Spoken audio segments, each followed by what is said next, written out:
The evening air in Buckhead was thick with the smell of roasted lamb and expensive cigars.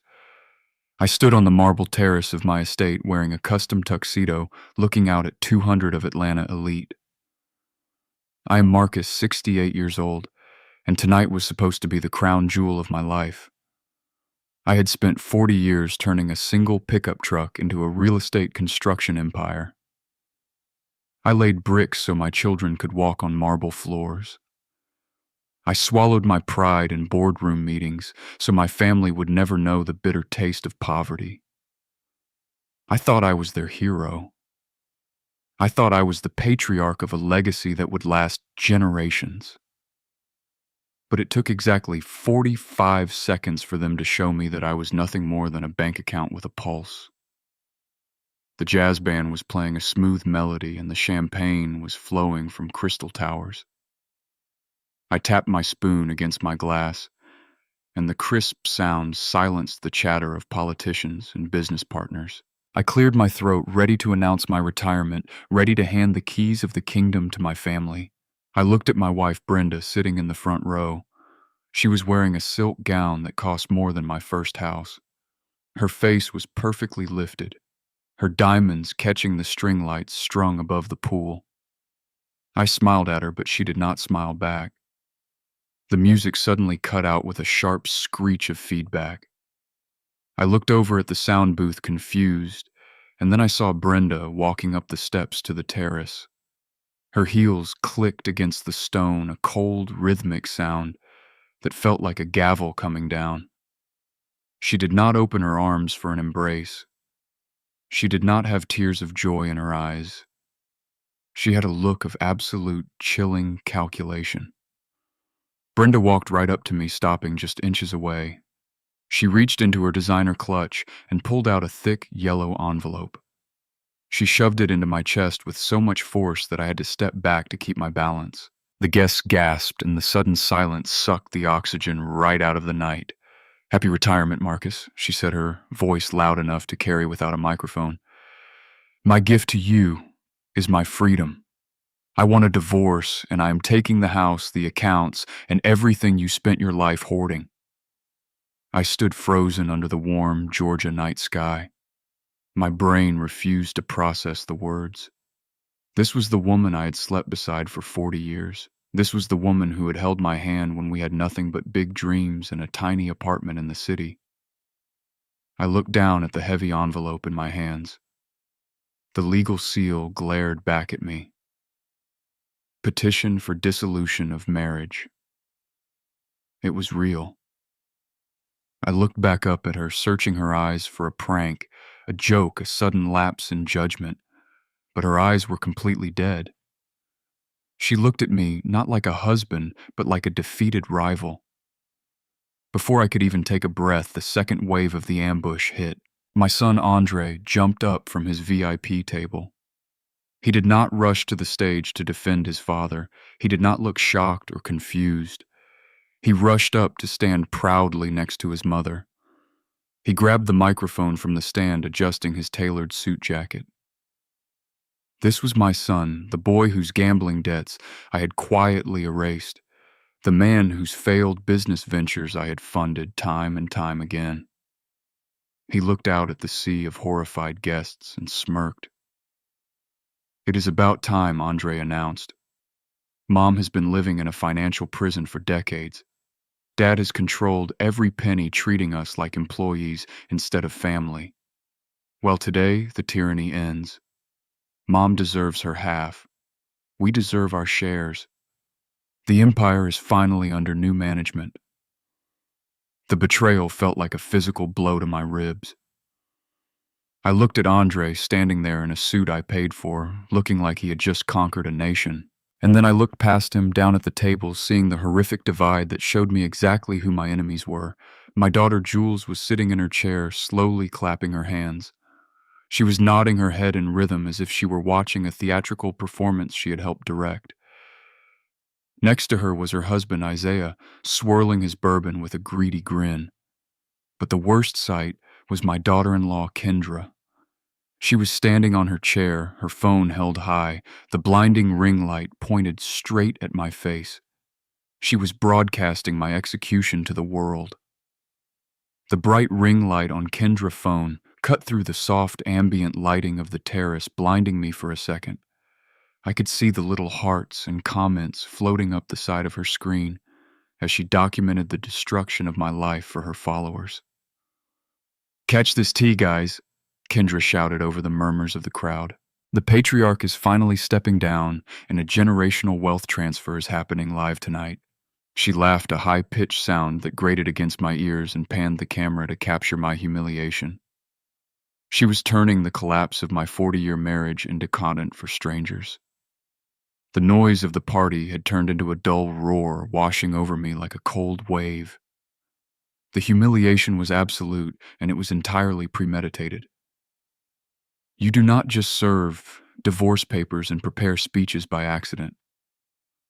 They had coordinated this strike to inflict maximum public damage.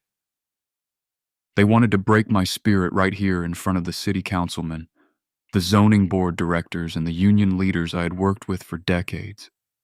My old foreman, Big Mike, stood near the bar with his mouth hanging open, shaking his head in sheer disbelief. But my family was reveling in it.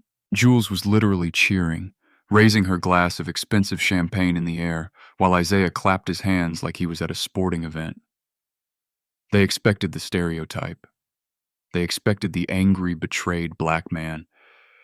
They wanted me to scream, to flip tables, to throw a punch at my own son so they could get the perfect footage to paint me as unstable. They needed to justify their theft to the world and to themselves. I looked at Brenda standing there with her chin held high, waiting for the explosion. She wanted me to give her a reason to call the private security guards I had hired to protect this very event. But I'm a builder, and I know that when a structure is fundamentally compromised, you do not stand inside and yell at the falling bricks. You step outside, you secure your assets, and you let the building collapse on the people foolish enough to stay inside. I took a deep breath and smoothed the lapels of my custom tuxedo. I did not shed a single tear. I did not offer a single word of defense. I simply stepped down from the marble terrace and walked into the crowd. The guests parted from me like the Red Sea, backing away as if failure was a contagious disease. I walked past the untouched carving stations, past the ice sculptures melting in the Georgia heat, and headed straight down the sweeping driveway. Parked at the end of the circular drive was my pride and joy. My vintage 1972 Cadillac Eldorado, painted a deep, flawless midnight blue. I walked up to the car and placed the thick yellow envelope on the long hood. The metal was still radiating heat from the afternoon sun. I reached into my inner jacket pocket and pulled out my solid gold fountain pen, the exact pen Brenda had bought me for our 30th anniversary. I uncapped it slowly, the gold nib glinting under the security floodlights. I flipped straight to the last page of the settlement agreement. I did not need to read the clauses because I knew exactly what they demanded. They wanted the estate, they wanted the bank accounts, and they wanted the freedom to live like billionaires without doing the actual work. And in that very moment, under the silent gaze of the stars, I decided to give them exactly what they asked for. I pressed the pen to the paper and signed my name, Marcus Elijah Vance. The ink flowed dark, heavy, and permanent. I capped the pen, slid it back into my pocket, and picked up the papers. I turned around and walked back up the long driveway. Brenda was still standing on the edge of the terrace, her arms crossed, looking down at me with a triumphant smirk. Andre was beside her, puffing his chest out. They thought they had backed me into a corner. They thought I was surrendering to their demands. I walked right up to the bottom of the steps. Brenda flinched slightly when I got close, a brief flash of guilt breaking through her arrogant facade. I held out the yellow envelope. She reached down and took it, her hands trembling just a fraction of an inch, driven by sheer, unfiltered greed.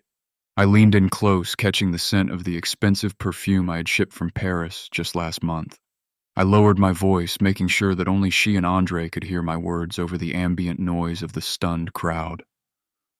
"You wanted a quick settlement, Brenda. I whispered smoothly. You got it, but you have absolutely no idea what you just did. Andre scoffed, rolling his eyes like a petulant teenager. Save the dramatic exit, old man. Andre muttered, You are done here. I did not look at him. I kept my eyes locked on Brenda, watching the color drain slightly from her perfect cheeks. You think you just won the lottery? I continued, my voice calm and completely devoid of emotion. But you just pulled the pin on a live grenade and all of you are standing in a circle holding it tightly. I did not wait for her reply. I turned my back on the woman I loved, on the son I raised, and on the house I built with my bare hands. I walked back down the driveway, the gravel crunching under my polished shoes, and climbed into the plush leather seat of my Cadillac. The heavy silver key turned smoothly in the ignition. The engine roared to life, a deep, guttural sound that shook the gravel beneath the tires. I did not look in the rear-view mirror to see my family celebrating my departure. I did not look at the massive brick columns that framed the entrance of the estate. I pulled out onto the main road and pointed the long hood of the Cadillac south toward the highway. I drove through the dark Georgia night in complete silence. The only sound was the hum of the powerful engine and the steady rhythm of my own breathing. I did not drive to a local luxury hotel to weep into a pillow.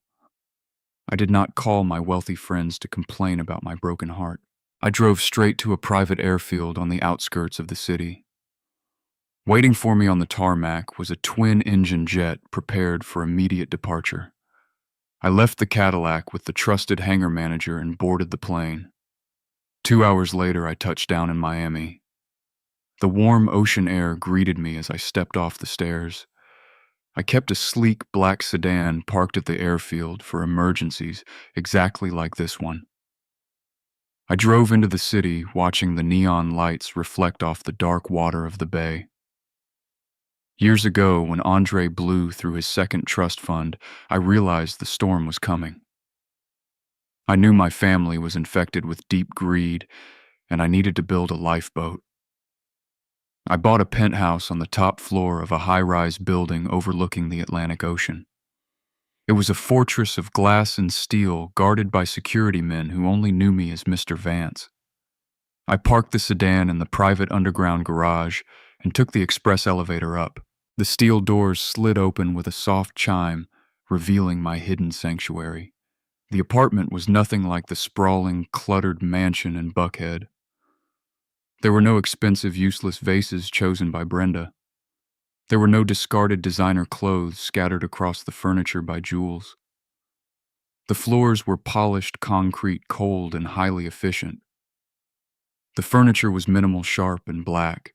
It was a space designed for absolute clarity, not soft comfort. I walked straight to the floor, to ceiling windows, and looked out at the ocean.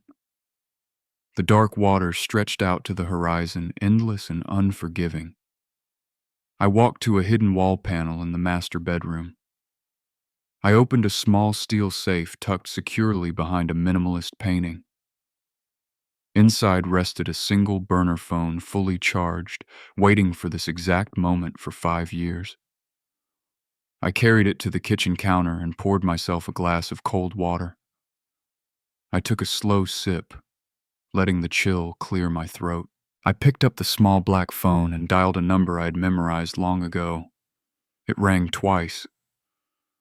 Desmond answered on the third ring. His voice was sharp awake and completely devoid of warmth. Mr. Vance, Desmond said smoothly. I assume the retirement party concluded early. The party is over, Desmond. I replied, my voice steady and cold. The real work begins right now. Execute Protocol 0. I could hear the satisfied silence on the other end of the line. Desmond was a ruthless man. He despised my family almost as much as he respected my wealth. He had watched them bleed my accounts for years, waiting patiently for me to finally cut the cord. Consider it done, Marcus, Desmond said. Shall we review the immediate casualties? Read the list to me, I commanded. I needed to hear the words aloud.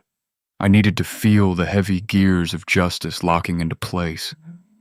Desmond spoke with the rapid, precise rhythm of an assassin. First, the primary joint checking accounts at the National Bank are frozen immediately. Any attempt to withdraw cash will trigger a fraud alert. Good, I said, staring out at the dark ocean. Second, Desmond continued, the platinum credit cards issued to Brenda and the black cards issued to Andre and Jules are officially canceled as of 60 seconds ago. They will return a stolen card error if swiped at any terminal. Excellent, let them feel the panic, I whispered. Third, the automated utility payments for the Buckhead estate are terminated entirely. The power company, the water district, and the fiber optic internet provider have been notified that the guarantor has withdrawn. They will shut off services immediately upon the next billing cycle, which begins tomorrow morning. Let them sit in the dark, I said, and think about the light they threw away. Is there anything else? Desmond asked. Pausing for a brief moment, I thought about the luxury cars parked in the circular driveway. I thought about the expensive SUV Kendra used to mock people and the imported sports car Andre drove to his fake business meetings. The leased vehicles, I said softly. Contact the holding company tonight. Tell them the guarantor is defaulting on the payments and the cars are parked at the Buckhead address. Tell them to send the repossession trucks before sunrise. That is a scorched earth tactic, Marcus Desmond noted, a hint of dark admiration in his voice. They wanted to burn the house down. Desmond, I said. I am just locking the doors from the outside. Make it happen. I ended the call and placed the small phone on the concrete counter. I walked back to the massive windows and watched the sky begin to lighten over the Miami water. For 40 years, I was the thick wall that protected my family from the harsh winds of reality. They thought the wall was a prison. They thought I was holding them back. Now the wall was gone. The cold wind was coming, and they were completely, utterly naked. The sun crept up over the Miami horizon, painting the sky in violent shades of orange and bruised purple. I stood by the massive glass windows, feeling the cool air conditioning of my penthouse completely separated from the oppressive heat of Atlanta. The burner phone vibrated softly against the concrete counter. It was a single text message from Desmond. It read simply, "Protocol 0 is fully engaged. The trap is set." I deleted the message and set the phone down. For decades, my phone had never stopped ringing. It was always a crisis, always a demand for cash, always a mess that only my checkbook could clean up. But today the silence was absolute and it was beautiful. I walked to the sleek kitchen and brewed a single cup of black coffee. The bitter taste matched my mood perfectly. I was a man who had just amputated a gangrenous limb to save his own life. It hurt deeply, but the poison was finally gone. While I was drinking my coffee in complete peace, that very same poison was actively spreading through the VIP section of a crowded nightclub in Atlanta. Andre had not gone to sleep after the ambush at the party. He had taken his unearned victory lap, driving straight to the velvet ropes of the most exclusive club in Buckhead. I could picture the exact scene in my mind because I had paid his exorbitant bar tabs for years. He was wearing his custom-tailored suit, sitting right in the center of a curved white leather booth, surrounded by sycophants and greedy hangers-on. These were the people who only loved him because of my last name and my limitless bank account. The heavy bass of the hip-hop music vibrated through the floorboards, providing a chaotic, thumping soundtrack to his grand illusion. He was loudly celebrating the death of my authority. He ordered 5 bottles of the most expensive imported champagne in the building, showering the screaming crowd with sparkling wine, acting exactly like a self-made king. He laughed wildly, he toasted to fresh new beginnings, and he bragged to anyone who would listen about his new role as the undisputed head of the construction empire. He truly believed he had inherited a magical money printer, but he did not realize the machine was already permanently unplugged. At exactly 2 in the morning, the heavy-set manager of the club walked purposefully over to the VIP booth. He carried a sleek black leather check holder illuminated by a small reading light. The tab was astronomical, a staggering number that would make a hard-working man faint on the spot. Andre did not even bother to look at the itemized receipt. He just smirked, arrogantly reached into his jacket pocket and pulled out the heavy metal black card. It was the magic wand, the ultimate pass, that had effortlessly solved every single problem in his highly privileged life. He slapped the metal card onto the leather tray without a single second of hesitation. The manager nodded respectfully and walked away through the crowd to the payment terminal. 10 excruciating minutes later, the manager returned to the table, but the deeply respectful smile was completely gone. He looked visibly annoyed, leaning down very close to Andre, speaking right into his ear over the deafening music. "Sir," the manager said firmly, "your card is not processing." Andre rolled his eyes, acting aggressively annoyed by the minor inconvenience. "Try it again, man," Andre shouted over the heavy bass. "The chip is probably just dirty from the champagne. Do you have any idea who I am?" The manager did not blink, and he certainly did not back down. "I ran it 3 separate times," Mr. Vance, the manager, replied flatly, his tone dropping the polite customer service act. "The terminal says the account is frozen, and it explicitly instructed me to confiscate the card." The music seemed to drastically drop in volume as the beautiful people around the booth stopped laughing and started staring at my son. Andre felt a hot, prickling flush of deep embarrassment slowly creep up his neck. He patted his tailored pockets, frantically pulling out his designer leather wallet. He quickly pulled out a platinum backup credit card and shoved it roughly at the manager's chest.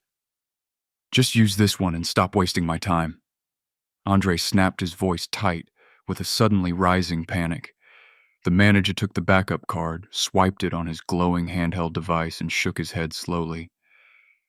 Declined again, the manager stated, his voice turning icy cold. "I need another valid form of payment right now, or I am calling the police and security." Andre stared at the glowing red screen of the terminal. The word declined and flashed repeatedly like a bright warning siren. He looked around wildly at his friends, the same people who had been enthusiastically drinking my expensive champagne all night. "Hey guys," Andre stammered desperately, his confident, untouchable facade crumbling into absolute dust. "Can someone cover this tab just until the banks open on Monday morning?" The silence in the VIP booth was completely deafening. The sycophants immediately looked away, suddenly deeply fascinated by their glowing cell phones, or their completely empty glasses. Nobody reached for a wallet. Nobody offered a single dollar bill. They were highly experienced parasites, and they instantly recognized that the host organism was dead. The manager signaled with his hand, and 2 massive security guards stepped out of the dark shadows, heavily flanking the white leather booth. Andre, the arrogant boy who thought he was a conquering king, was suddenly reduced to just a man with an empty wallet, surrounded by silent strangers who were about to drag him out into the cold street. While Andre was being physically dragged out of the club by his designer collar, the sun was rising over the massive Buckhead estate. I watched the live feed from my hidden security cameras, sitting comfortably in my Miami penthouse. It had not even been 12 hours since I drove away, but my daughter-in-law Kendra was already initiating her hostile takeover.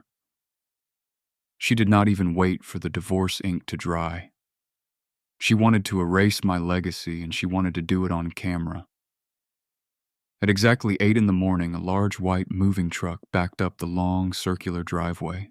Kendra walked out the front doors wearing a matching designer sweatsuit, holding a steaming cup of expensive coffee. She was flanked by her personal assistant, and she was pointing her phone at everything recording her morning vlog. She waved the movers inside the house, commanding them with the arrogant wave of a dismissive hand. I zoomed in on the camera feed, watching them march into my grand foyer. Hanging on the massive, curved wall was my prized collection of original African-American art. There were vibrant oil paintings from the Harlem Renaissance and hand-carved wooden masks that I had personally acquired during my trips to West Africa. They were the soul of the house, representing the deep, enduring strength of our ancestors. They reminded me of where I came from every single time I walked through my front door. Kendra scrunched her nose, looking at a beautiful portrait of a jazz musician as if it were a bag of garbage. "Take all of this heavy, depressing junk down right now," Kendra ordered the movers, her voice dripping with absolute disgust. "It is completely ruining my modern aesthetic, and it gives the entire foyer a spooky vibe. Box it all up and throw it in the dumpster behind the garage." I watched my jaw clench tightly as two men in jumpsuits grabbed the delicate frames. They did not treat the art with any respect. They carelessly ripped the paintings off the walls, tossing them onto the marble floor. They dragged the wooden sculptures out the front door, leaving scuff marks on the pristine stone. Kendra followed them, laughing into her phone, telling her followers that she was finally cleansing the house of its toxic, old-school energy. She was whitewashing my entire history, attempting to turn a home built on black excellence into a sterile beige background for her vanity videos. Brenda walked down the sweeping staircase wearing a silk robe, her face looking tired from the dramatic events of the night before. She stopped halfway down, looking at the completely bare walls. A brief look of genuine sorrow flashed across her eyes. Those paintings had been in our family for 30 years. She asked Kendra what was happening, her voice sounding small and remarkably weak. "We are rebranding, Brenda." Kendra snapped back without looking up from her phone.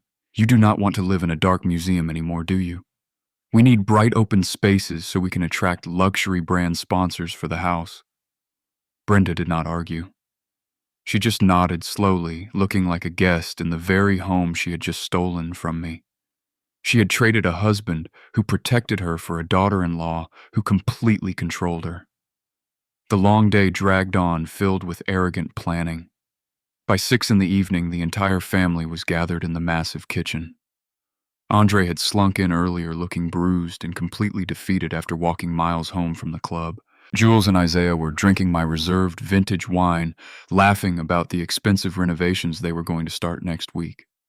They were enthusiastically spending millions of dollars in their heads, completely unaware that their bank accounts were already flatlining. And then, at exactly 7 in the evening, the Buckhead estate finally fought back. Kendra was in the middle of a loud speech, describing her vision for an imported marble kitchen island, when a loud, sharp click echoed through the entire house. It was followed instantly by a second click, and then absolute suffocating darkness swallowed them whole. The bright recessed lighting died instantly. The gentle humming of the massive dual refrigerators ceased completely. The soft jazz music playing on the surround sound system was cut off mid-note. The only source of light left in the massive kitchen was the faint, ghostly blue glow from their expensive cell phones.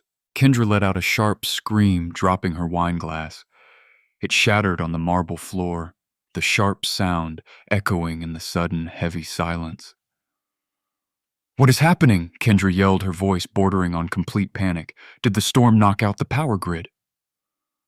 Andre stood up, fumbling clumsily with his phone to turn on his flashlight. He swept the bright beam across the dark kitchen.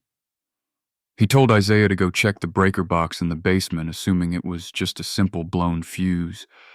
But the death of the house was not just electrical. The smart thermostat on the wall went completely blank. The electronic locks on the heavy front doors beeped a loud warning tone, signaling they were running on emergency battery power. Outside, the heated swimming pool stopped bubbling as the massive pumps abruptly shut down. Isaiah ran back up the basement stairs, breathing heavily. He looked terrified. "The breakers are completely fine," Isaiah said, panting in the dark. "But the main meter outside has a bright red tag on it, and it is locked shut with a heavy padlock." Isaiah held up the piece of paper in the beam of Andre's flashlight. It was a formal disconnect notice. Kendra snatched the paper out of his hand, reading the bold letters aloud. Service suspended due to account closure by primary guarantor.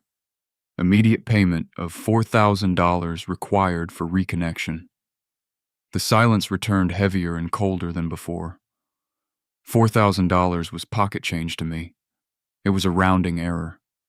But to a family of parasites with frozen bank accounts and canceled credit cards, it was an insurmountable fortune. The cold Georgia night was beginning to seep through the massive windows, and for the very first time they realized that the luxury they felt so entitled to was just a temporary subscription that I had finally canceled. The number hung in the freezing air of the dark kitchen. $4,000. To me, it was a minor business expense. To them, in this exact moment, it was an impossible fortune. Andre looked at Kendra, and Kendra looked at Isaiah. Isaiah looked away quickly, staring up at the dark ceiling. Andre cleared his throat, his voice cracking slightly in the quiet room. He turned to his brother-in-law, holding the glowing phone. Isaiah, Andre said, "You are the finance guy. Put this reconnection fee on your credit card. We will wire you the cash on Monday morning when the bank transfers finally clear." This was the very first crack in their fragile alliance. Isaiah took a slow step back, letting out a nervous, high-pitched laugh. He patted the pockets of his designer jeans as if searching for a wallet he already knew was completely empty. "Honestly, Andre," Isaiah said smoothly, "I would love to help you out, man, but my cards are totally maxed out right now. I just bought that massive investment property in Midtown, so my liquidity is tied up in physical assets. I literally do not have $4,000 of available credit. I thought you guys were the ones with the massive inheritance. I thought Marcus left you the entire kingdom." Jules chimed in, her voice sounding shrill and panicked in the pitch-black room. "Why do we have to pay this bill?" Jules demanded. "This is Mom's house now. Mom should be the one to pay it." All eyes instantly turned to Brenda. She was sitting on a velvet bar stool, shivering in her thin silk robe, clutching her expensive leather purse tightly against her chest. She opened the gold clasp and pulled out her credit card. It was the heavy platinum card, the exact one she had swiped effortlessly for 20 years without ever once checking a credit limit. She handed the cold metal to Andre. "Just pay the bill over the phone," Brenda said, her voice shaking from the dropping temperature. "I do not want to freeze to death in my own home." Andre dialed the emergency utility number, putting his phone on speaker so the entire room could hear. The automated voice was cheerful and extremely polite. It instructed him to enter the new payment method to restore the power grid. Andre typed in the 16 digits of his mother's platinum card. He pressed the pound key, and the system paused. It was a heavy pause that lasted an absolute eternity. The silence in the dark kitchen was deafening. Then the robotic voice spoke again, cutting directly through the quiet night. "We are sorry," the voice announced flatly. "The transaction has been declined by the issuer. Please provide an alternative payment method to avoid permanent disconnection." Andre stared at his glowing phone, his face bathed in the blue light. He slowly looked up at his mother. "Mom," Andre said, his voice dropping to a terrified whisper, "the card is completely dead. Dad must have killed your accounts too." Kendra let out a sound of pure, unadulterated frustration. She slammed her perfectly manicured hand hard against the marble countertop. "This is absolutely ridiculous," Kendra screamed, her voice echoing off the expensive cabinets. "We are sitting in a $5 million mansion, and we cannot even turn on the basic lights. Someone in this room has to have cash." They frantically emptied their designer pockets and dumped their luxury purses onto the dark island. Between the four of them, they managed to scrape together less than $200 in crumpled bills.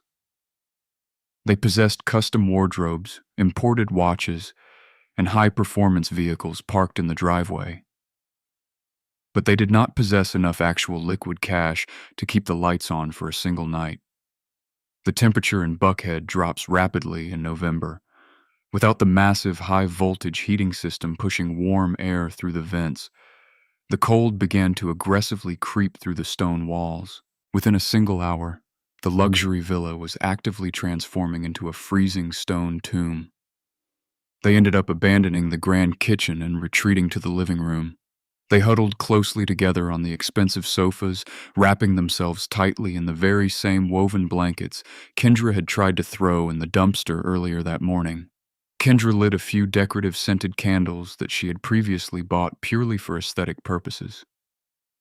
The flickering, weak candlelight did not make the massive room look romantic or inviting. It made the space look like a grim seance held for a family that was already financially dead. I turned off the live monitor, sitting comfortably in my warm Miami penthouse.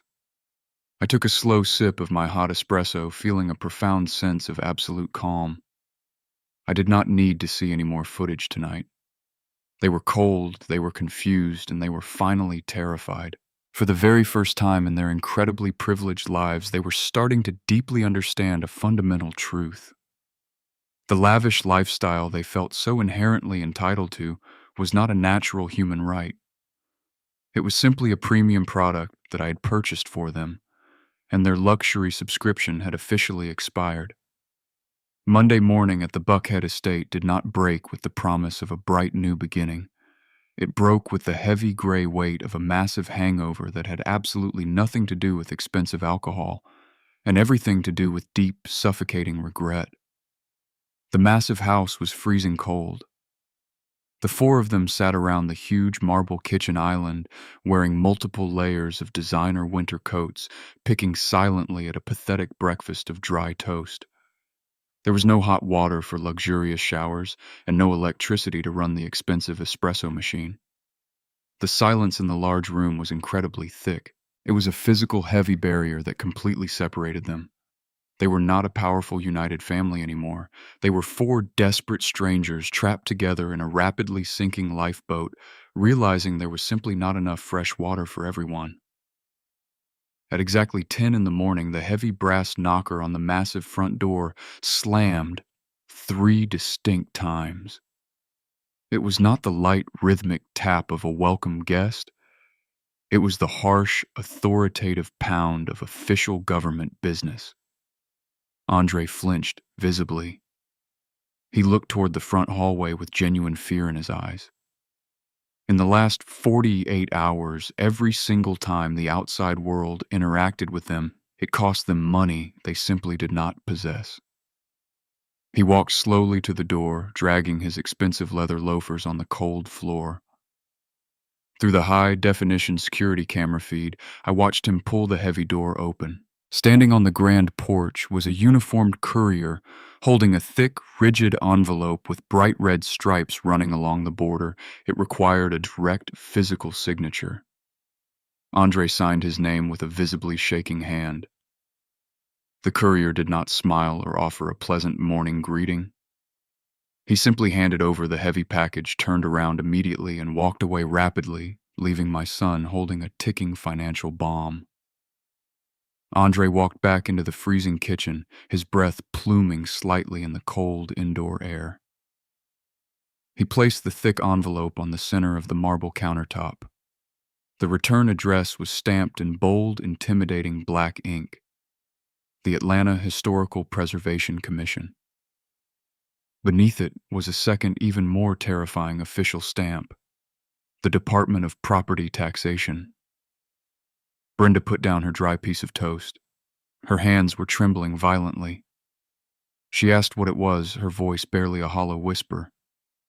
Andre did not answer her. He tore open the secure tab and pulled out a large stack of heavy formal documents. It was the specific kind of thick paper used exclusively for massive lawsuits and severe government levies. He began to read the very first page.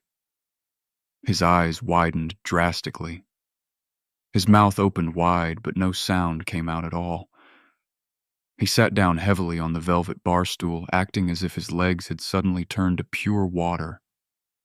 Kendra aggressively snatched the papers right out of his frozen hand. She scanned the dense legal document quickly, and then she let out a loud, piercing scream. It was not a scream of terror. It was a scream of arrogant, pure disbelief.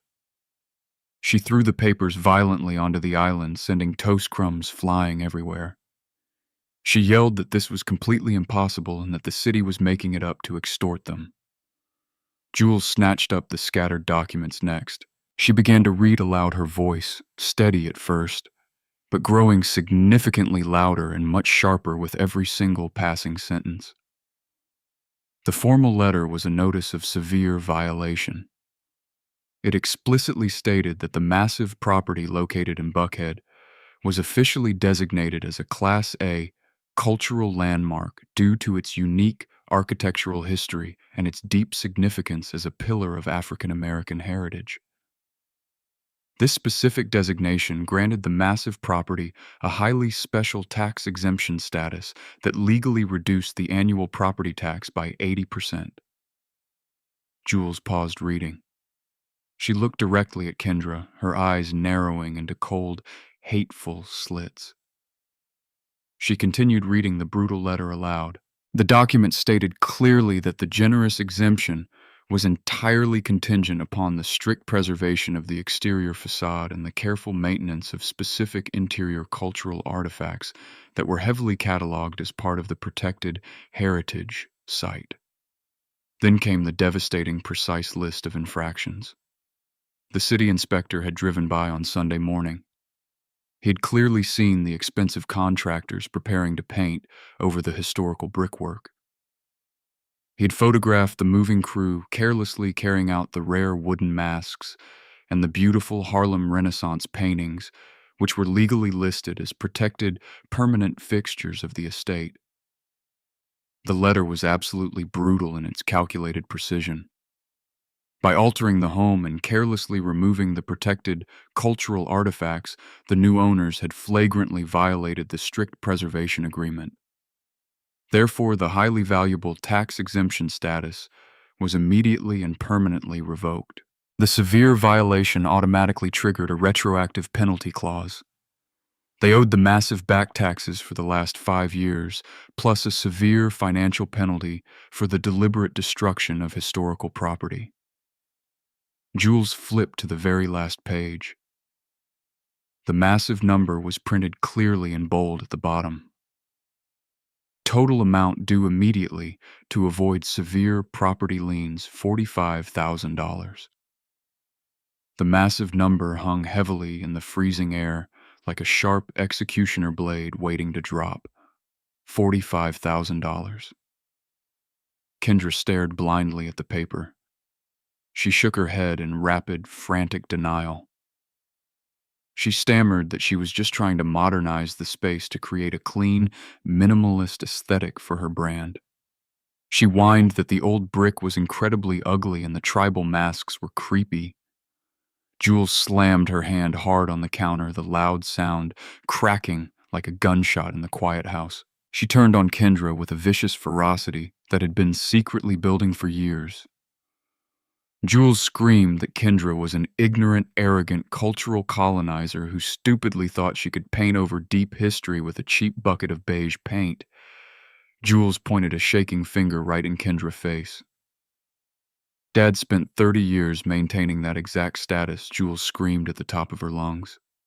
He kept every single brick and every single painting exactly where it belonged so we would not have to pay $50,000 a year in taxes.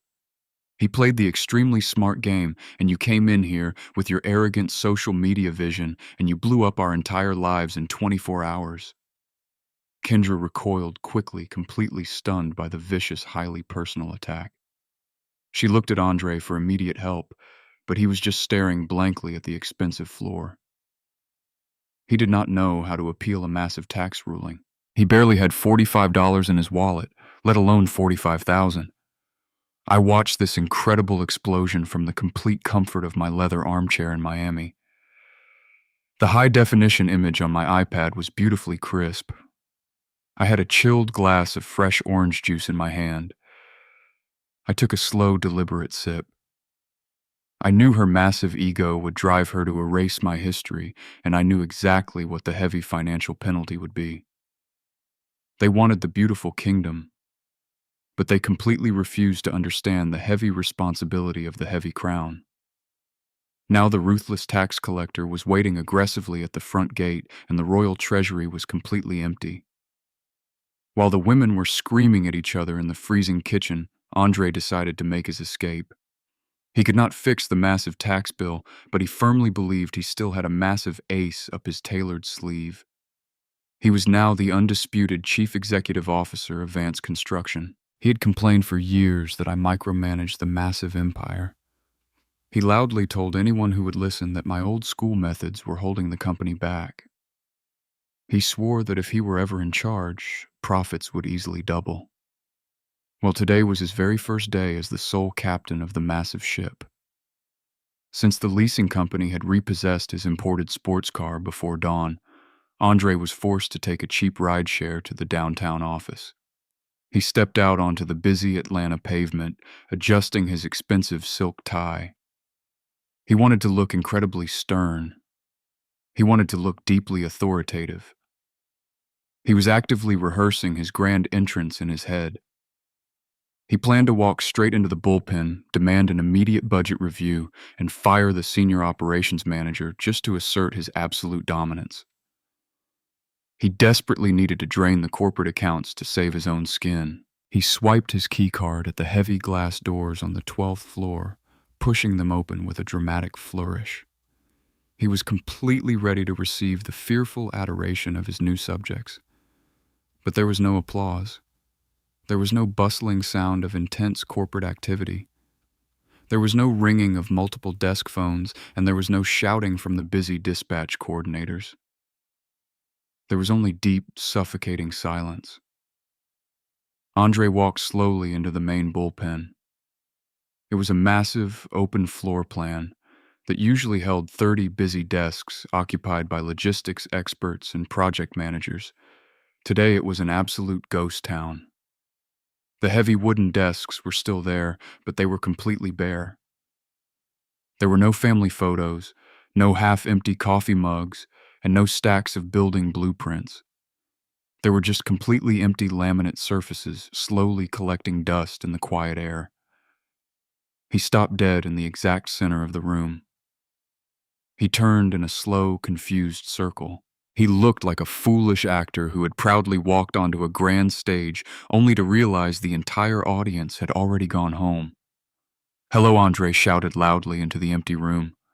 His voice echoed off the blank walls, sounding incredibly small and completely pathetic. He ran quickly toward the office of Mrs. Higgins, my fiercely loyal operations manager. She had run the busy floor with an iron fist for over 15 years. Her large corner office was entirely empty. Her engraved brass nameplate was completely gone from the heavy door. He sprinted in a total panic to the main dispatch room. This was the beating heart of the construction empire. The massive screens on the wall usually tracked the exact location of every single concrete truck in our fleet. Today, the giant screens were dead and dark. The communication headsets were neatly unplugged, resting quietly on the empty chairs. Andre pulled out his cell phone and began to dial numbers frantically. I knew exactly who he was desperately trying to call. He was calling the senior foreman and he was calling the warehouse managers. But absolutely nobody was answering the phone. What my arrogant son completely failed to understand was that Vance Construction was not simply a collection of heavy trucks and expensive desks. It was a deeply forged network of profound human relationships. It was built entirely on trust. It was built on the solid fact that when Marcus Vance gave his word, the concrete was poured on time and the working men got paid. Last week, right before I initiated Protocol Zero, I called a highly secret meeting. I did not meet with my greedy family. I met with my loyal employees. I told them the absolute truth. I told them I was stepping down and that my highly incompetent son would be taking over the empire. I saw the genuine fear in their hard-working eyes. They knew Andre intimately. They knew he was incredibly lazy, deeply arrogant, and foolish. They knew he would run the successful company straight into the ground in less than a month. So I gave them a highly lucrative choice. I told them that my oldest friend, who runs a massive rival construction firm, was actively looking to expand his operations. I told them I had already negotiated a massive package deal for all of them. Anyone who wanted to leave my company could go directly to the new firm with a 10% raise and full medical benefits starting bright and early on Monday morning. Every single one of my employees signed the resignation letter. Every single one of them chose to follow my trusted recommendation rather than serve my foolish son. Andre stood trembling in the center of the completely empty office. He was the undisputed king of absolute nothing. He finally had the grand title he always wanted. But a chief executive officer without a loyal team is just a scared man in a suit standing in a vacant room. He rushed frantically into my old executive office, a room he had already claimed as his own. He sat down heavily at my massive mahogany desk. He ripped open his laptop and desperately tried to log into the corporate bank accounts. Access denied. The screen flashed in bright red letters. He furiously tried to access the private client database. File not found. The system replied coldly. I had not illegally deleted the corporate data. The critical passwords were my own intellectual property, and I was the only man alive who knew them. Andre began to hyperventilate, loosening his expensive silk tie. He was sweating profusely right through his custom shirt. He suddenly realized that massive loads of lumber were sitting on docks somewhere, and absolutely nobody was moving them. The wealthy clients were currently calling numbers that rang endlessly in an empty room. The lucrative contracts were being severely breached by the minute, and the massive lawsuits for non-delivery would begin arriving by the afternoon. Andre sat completely frozen behind the massive mahogany desk. He was staring at the glowing red letters on the laptop screen. Access denied. He felt the walls of the sprawling corner office actively closing in on him. The stunning panoramic view of the Atlanta skyline, which usually made him feel incredibly powerful, now looked like a terrifying cliff he was about to fall over. He grabbed his expensive cell phone and tried to call his mother, but the call immediately failed because the family cellular plan was also disconnected. He put his head in his shaking hands. He was desperately trying to figure out a lie to tell the angry clients who would soon be calling his personal number. And then the heavy glass doors of the executive suite suddenly swung open. Andre looked up with a sudden desperate flash of hope. He prayed it was Mrs. Higgins returning to save the company. He prayed it was a loyal foreman walking in to ask for the daily shipping manifests. But it was not an employee. It was Mr. Sterling. Mr. Sterling was the ruthless billionaire owner of the massive downtown office building. He was a man who did not care about family drama or personal excuses. He only cared about the price per square foot and the strict enforcement of his ironclad commercial leases. He walked into the empty executive suite wearing a sharp gray suit, holding a thick leather folder. He did not smile. He did not offer a polite morning greeting. He looked around the completely vacant bullpen, and then he looked directly at Andre, sweating profusely behind the big desk. Mr. Sterling walked straight up to the mahogany desk and dropped the leather folder right on top of the blank laptop. I see you are aggressively downsizing your operations, Andre, Mr. Sterling said, his voice completely devoid of any human empathy. Andre swallowed hard, frantically trying to compose his arrogant CEO face. He straightened his ruined silk tie and forced a completely fake, confident laugh. It is just a temporary restructuring, Mr. Sterling. Andre lied, his voice shaking terribly. The entire team is currently at a corporate retreat in the mountains. We are pivoting our core strategy to maximize our third quarter synergy. Mr. Sterling did not even blink at the foolish corporate buzzwords. I do not care if your team is currently on the moon, Andre. Mr. Sterling replied coldly. I only care about the commercial lease agreement. Your father came to see me privately exactly 1 week ago. He formally informed me that he has officially resigned from Vance Construction, and he legally removed himself as the primary financial guarantor of this 12th floor lease. Andre felt a cold knot drop heavily into the bottom of his stomach. He tried to wave his trembling hand dismissively, acting like it was a minor, insignificant detail. So what Andre stammered, trying to sound incredibly bored.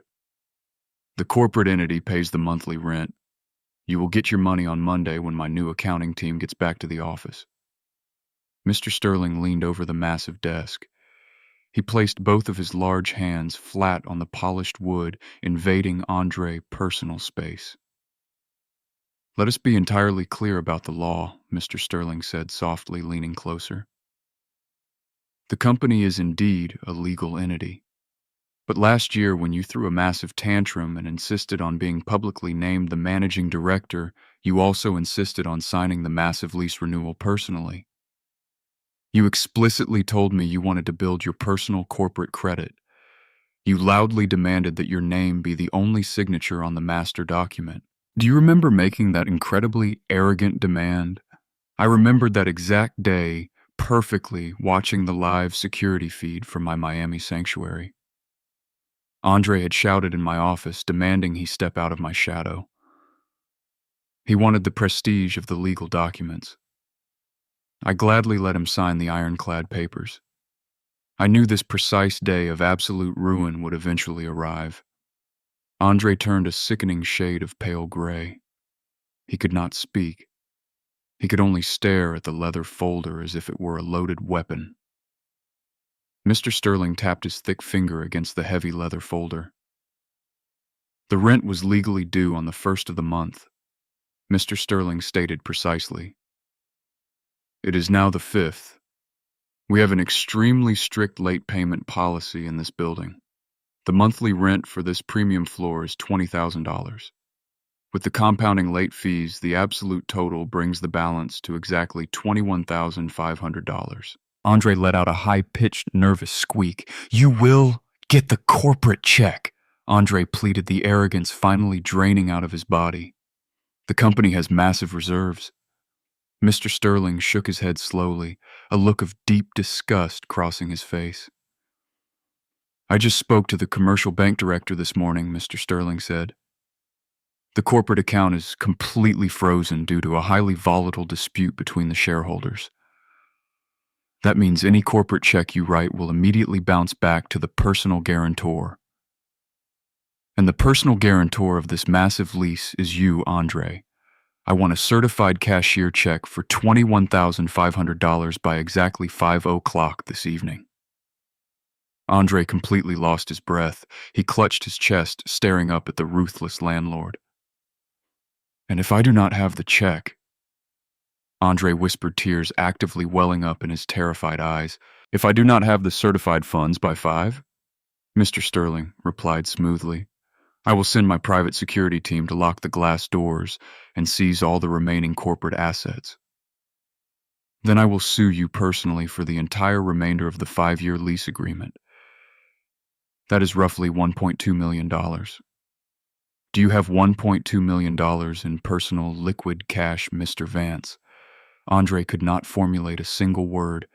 He felt the walls aggressively crushing him. 5:00 sharp, Andre, Mr. Sterling said, tapping his expensive watch. Tick, tock. Mr. Sterling turned around and walked out of the vacant executive suite. The heavy glass doors swung shut behind him, the final sound echoing like a heavy coffin slamming closed. Andre was entirely, truly alone. He looked at the dead phone on the desk. He looked at the completely empty chairs in the quiet bullpen. He finally realized that for his entire adult life, he had just been a foolish child playing business. He had been a tiny boy sitting in the cockpit of a massive jet, falsely believing he was flying simply because his powerful father was secretly controlling the pedals. Now the pilot had parachuted out. The autopilot was permanently disabled, and the hard ground was rushing up to meet him at incredible speed. Andre slumped forward in my expensive leather chair. He put his head down on the cold mahogany desk and he began to weep. They were not the angry tears of a wronged man. They were the absolutely terrified tears of a useless boy who finally looked in the mirror and realized he was a total fraud, waiting alone for the inevitable end. The evening air in Buckhead was thick with the smell of roasted lamb and expensive cigars, but for Brenda, the air in the grocery store was suffocating. While Andre was crying in his completely empty office, Brenda was about to face her own highly public execution. For 20 years, my wife had a strict, untouchable routine. Every Tuesday morning at 11, she drove her silver Mercedes to the most exclusive gourmet market in the heart of Buckhead. She did not shop for basic groceries like a normal person. She aggressively curated them.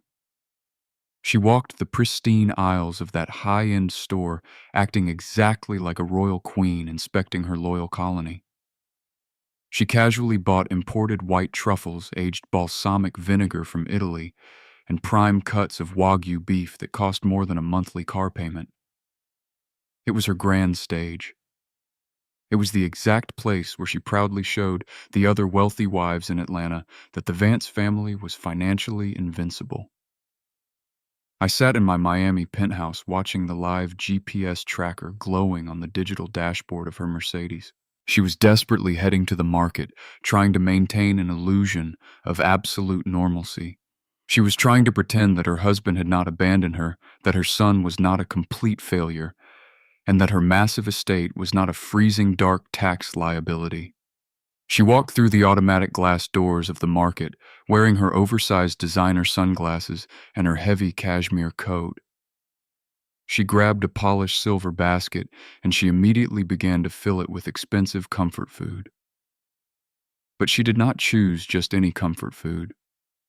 She picked out fresh lobster bisque, a vintage bottle of imported champagne, and a heavy tin of Russian caviar. She was desperately trying to eat her incredibly heavy feelings, but she completely forgot that she no longer possessed the wallet to actually pay for the meal.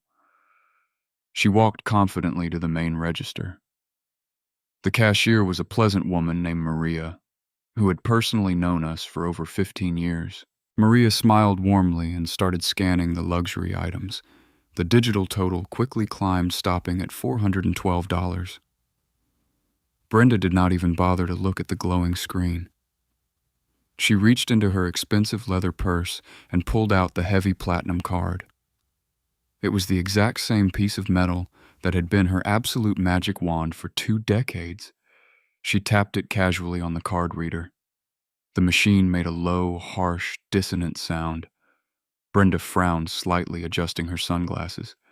She tapped the card again, a little harder this time. The machine beeped aggressively. Maria looked at the glowing terminal screen, her friendly smile fading into a look of deep concern. She lowered her voice to a polite whisper, trying to be highly discreet. "Mrs. Vance," Maria said softly, "the screen says do not honor. Is there another credit card you would like to use today?" Brenda let out a short, high-pitched, incredibly nervous laugh. "That is absolutely ridiculous," Brenda said, waving her hand dismissively. "My husband must have forgotten to pay the monthly statement." "Just try swiping it again, Maria. I'm sure it is just a system glitch." Maria sighed quietly and swiped the magnetic strip. This time the machine was much louder. "Declined," it flashed in bright red letters. The people standing in the long line behind her started to shift their weight impatiently. A wealthy woman in a crisp tennis outfit sighed very loudly, checking her expensive diamond watch. The deep shame began to creep slowly up Brenda's neck. It started as a light flush of pink and rapidly turned into a deep, burning crimson. She dug frantically through her designer purse, her hands shaking so badly she almost dropped her keys. She pulled out the backup gold kit and shoved it into the chip reader. Declined. She pulled out the black corporate card that Andre usually used. Declined. I had been incredibly thorough when I executed Protocol Zero. I had not just cut the physical plastic cards. I had legally contacted the major credit bureaus and placed a severe fraud alert on our joint Social Security profiles. Every single line of credit remotely associated with my name was completely locked down tighter than a federal vault. Brenda stood frozen at the register. Her silver basket was full of luxury that she simply could not afford. She looked at Maria, and Maria looked back with a look of absolute profound pity. That was the absolute worst part for Brenda. It was not anger and it was not frustration. It was pure pity. The proud queen of Buckhead had officially lost her heavy crown. Brenda had to make an immediate agonizing choice. She could leave the full basket on the counter and walk out with her head held high, or she could completely beg. She chose a deeply humiliating, desperate middle ground. She opened her leather wallet and counted the crumpled cash she had scraped together from the couch cushions last night. She had exactly $42. She started pulling the expensive items out of the brown paper bags. She put back the vintage champagne. She put back the fresh lobster bisque. She put back the Russian caviar. She put back the organic, hand-picked vegetables. She kept only a single box of generic store brand pasta, a cheap glass jar of basic tomato sauce, and a small carton of milk. The wealthy woman behind her in line leaned forward slightly, a look of fake sympathy on her perfectly lifted face. "Excuse me, Mrs. Vance," the neighbor asked loudly. "Do you need to borrow some cash?" It was a woman Brenda had loudly bragged to just last week about our upcoming first-class trip to Europe. Brenda shook her head violently, completely unable to speak. She grabbed her meager, pathetic plastic bag of cheap groceries. She did not even wait for the printed receipt. She ran out of the sliding glass doors, fleeing the upscale market like a common shoplifter. She got into the driver's seat of her silver Mercedes, and she just sat there for 10 agonizing minutes. I could see her perfectly through the internal security camera of the vehicle. She was not crying. She was staring blankly at the leather steering wheel, gripping it so incredibly hard her knuckles were entirely white. She was finally realizing that without Marcus Vance standing behind her, she was not the untouchable queen of Atlanta high society. She was just a highly vulnerable, aging woman sitting in a freezing car with $40 and a cardboard box of dry pasta. That night, dinner at the massive Buckhead estate was a grim, silent affair. The grand, formal dining room was much too cold to use, so the family gathered in the dark kitchen again. The expensive marble island was set not with a catered feast, but with small bowls of boiled generic pasta and watery tomato sauce. There was no vintage wine to pour, and there was absolutely no laughter to echo off the high ceilings. Kendra sat on a velvet stool, wearing a heavy designer hoodie wrapped tightly in a woven blanket. She was scrolling through her cell phone, furiously trying to maintain her fake digital life. The severe backlash from her earlier videos and the crushing reality of the massive tax bill were closing in on her. She desperately needed a distraction, and she needed a public win. She looked up from her glowing phone and stared directly at Brenda. She did not say thank you for the pathetic meal. She did not ask how Brenda survived her humiliating day at the market. "We need to switch bedrooms immediately," Kendra announced, her voice echoing coldly in the dark kitchen. Brenda looked up slowly from her cheap bowl of pasta. "What do you mean, Kendra?" Brenda asked, her voice trembling from the dropping temperature. Kendra put her cell phone face down on the marble. She used her sharp business voice, the exact same voice she used when she begged me to invest in her failed lifestyle brand. "Look, Brenda," Kendra said, "we have to be completely practical about our survival. Andre and I are the absolute future of this family. We are the ones who are going to generate the revenue to fix this massive financial mess. I am aggressively pivoting my content strategy. I'm going to launch a brand new digital series about luxury home renovation on a tight budget. I need the absolute best natural light in the house, and I need massive space for my camera equipment. The master suite has the beautiful bay windows and the perfect southern exposure." Brenda stopped eating completely. She put her silver fork down on the marble counter. The Grand Master Suite was not just a large room. It was the beautiful, secure sanctuary I'd built specifically for her. It had the imported marble fireplace she deeply loved. It had the deep soaking tub where she read her romance novels. It was the exact room where we had whispered our biggest dreams to each other for over 3 decades. It was the only physical place in the massive mansion that still felt like it belonged to her. No, Kendra. Brenda said firmly, that is my bedroom. That is exactly where I slept with my husband. You and Andre have the entire guest wing. It is huge and perfectly fine. Kendra rolled her eyes aggressively in the dim candlelight. The guest wing faces north. Brenda, Kendra sneered. The lighting is absolutely terrible in there. It makes my skin look completely gray on camera. Besides, Brenda, you need to be reasonable right now. You are just one single person. You are nearly 70 years old. You do not need 2,000 square feet and a walk-in closet the size of a luxury studio apartment. It is completely wasted space. Andre and I are a young power couple. We need the massive room to breathe, and we need the space to create wealth. Kendra turned her sharp gaze to Andre. She kicked him hard under the counter. She gave him a vicious look that clearly said, "Speak up right now or else." This was the absolute defining moment. A loyal son is supposed to protect his mother. A strong man is supposed to honor the vulnerable woman who gave him life. But Andre was not a strong man. He was a deeply terrified little boy, trapped inside an expensive tailored suit. He was completely crushed by his catastrophic failure at the construction office, and he was terrified of his ruthless wife. He refused to look directly at his mother. He stared down at his bowl of watery pasta. "Well, Mom," Andre mumbled weakly, "she actually has a very good point. You are all alone in that massive room now. It does seem incredibly selfish to keep the absolute best suite when you are just sleeping in there. Kendra is actively trying to work. She is desperately trying to save us from total bankruptcy. Maybe you could just move down to the basement suite." The basement suite. He was talking about the tiny, cramped housekeeper quarters.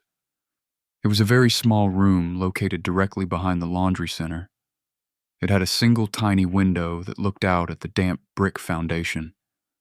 It was incredibly cold and it smelled permanently of industrial cleaning supplies. It was a room specifically designed for hired servants. Brenda looked at her oldest son in pure horror. Her voice shook with absolute devastation. "Andre, are you serious?" Brenda cried out. "You are kicking me out of my own master bedroom. You are putting me in the basement maidroom in my very own house." Andre finally looked up, his eyes suddenly hard and highly defensive. He was taking out his massive corporate failure entirely on his mother.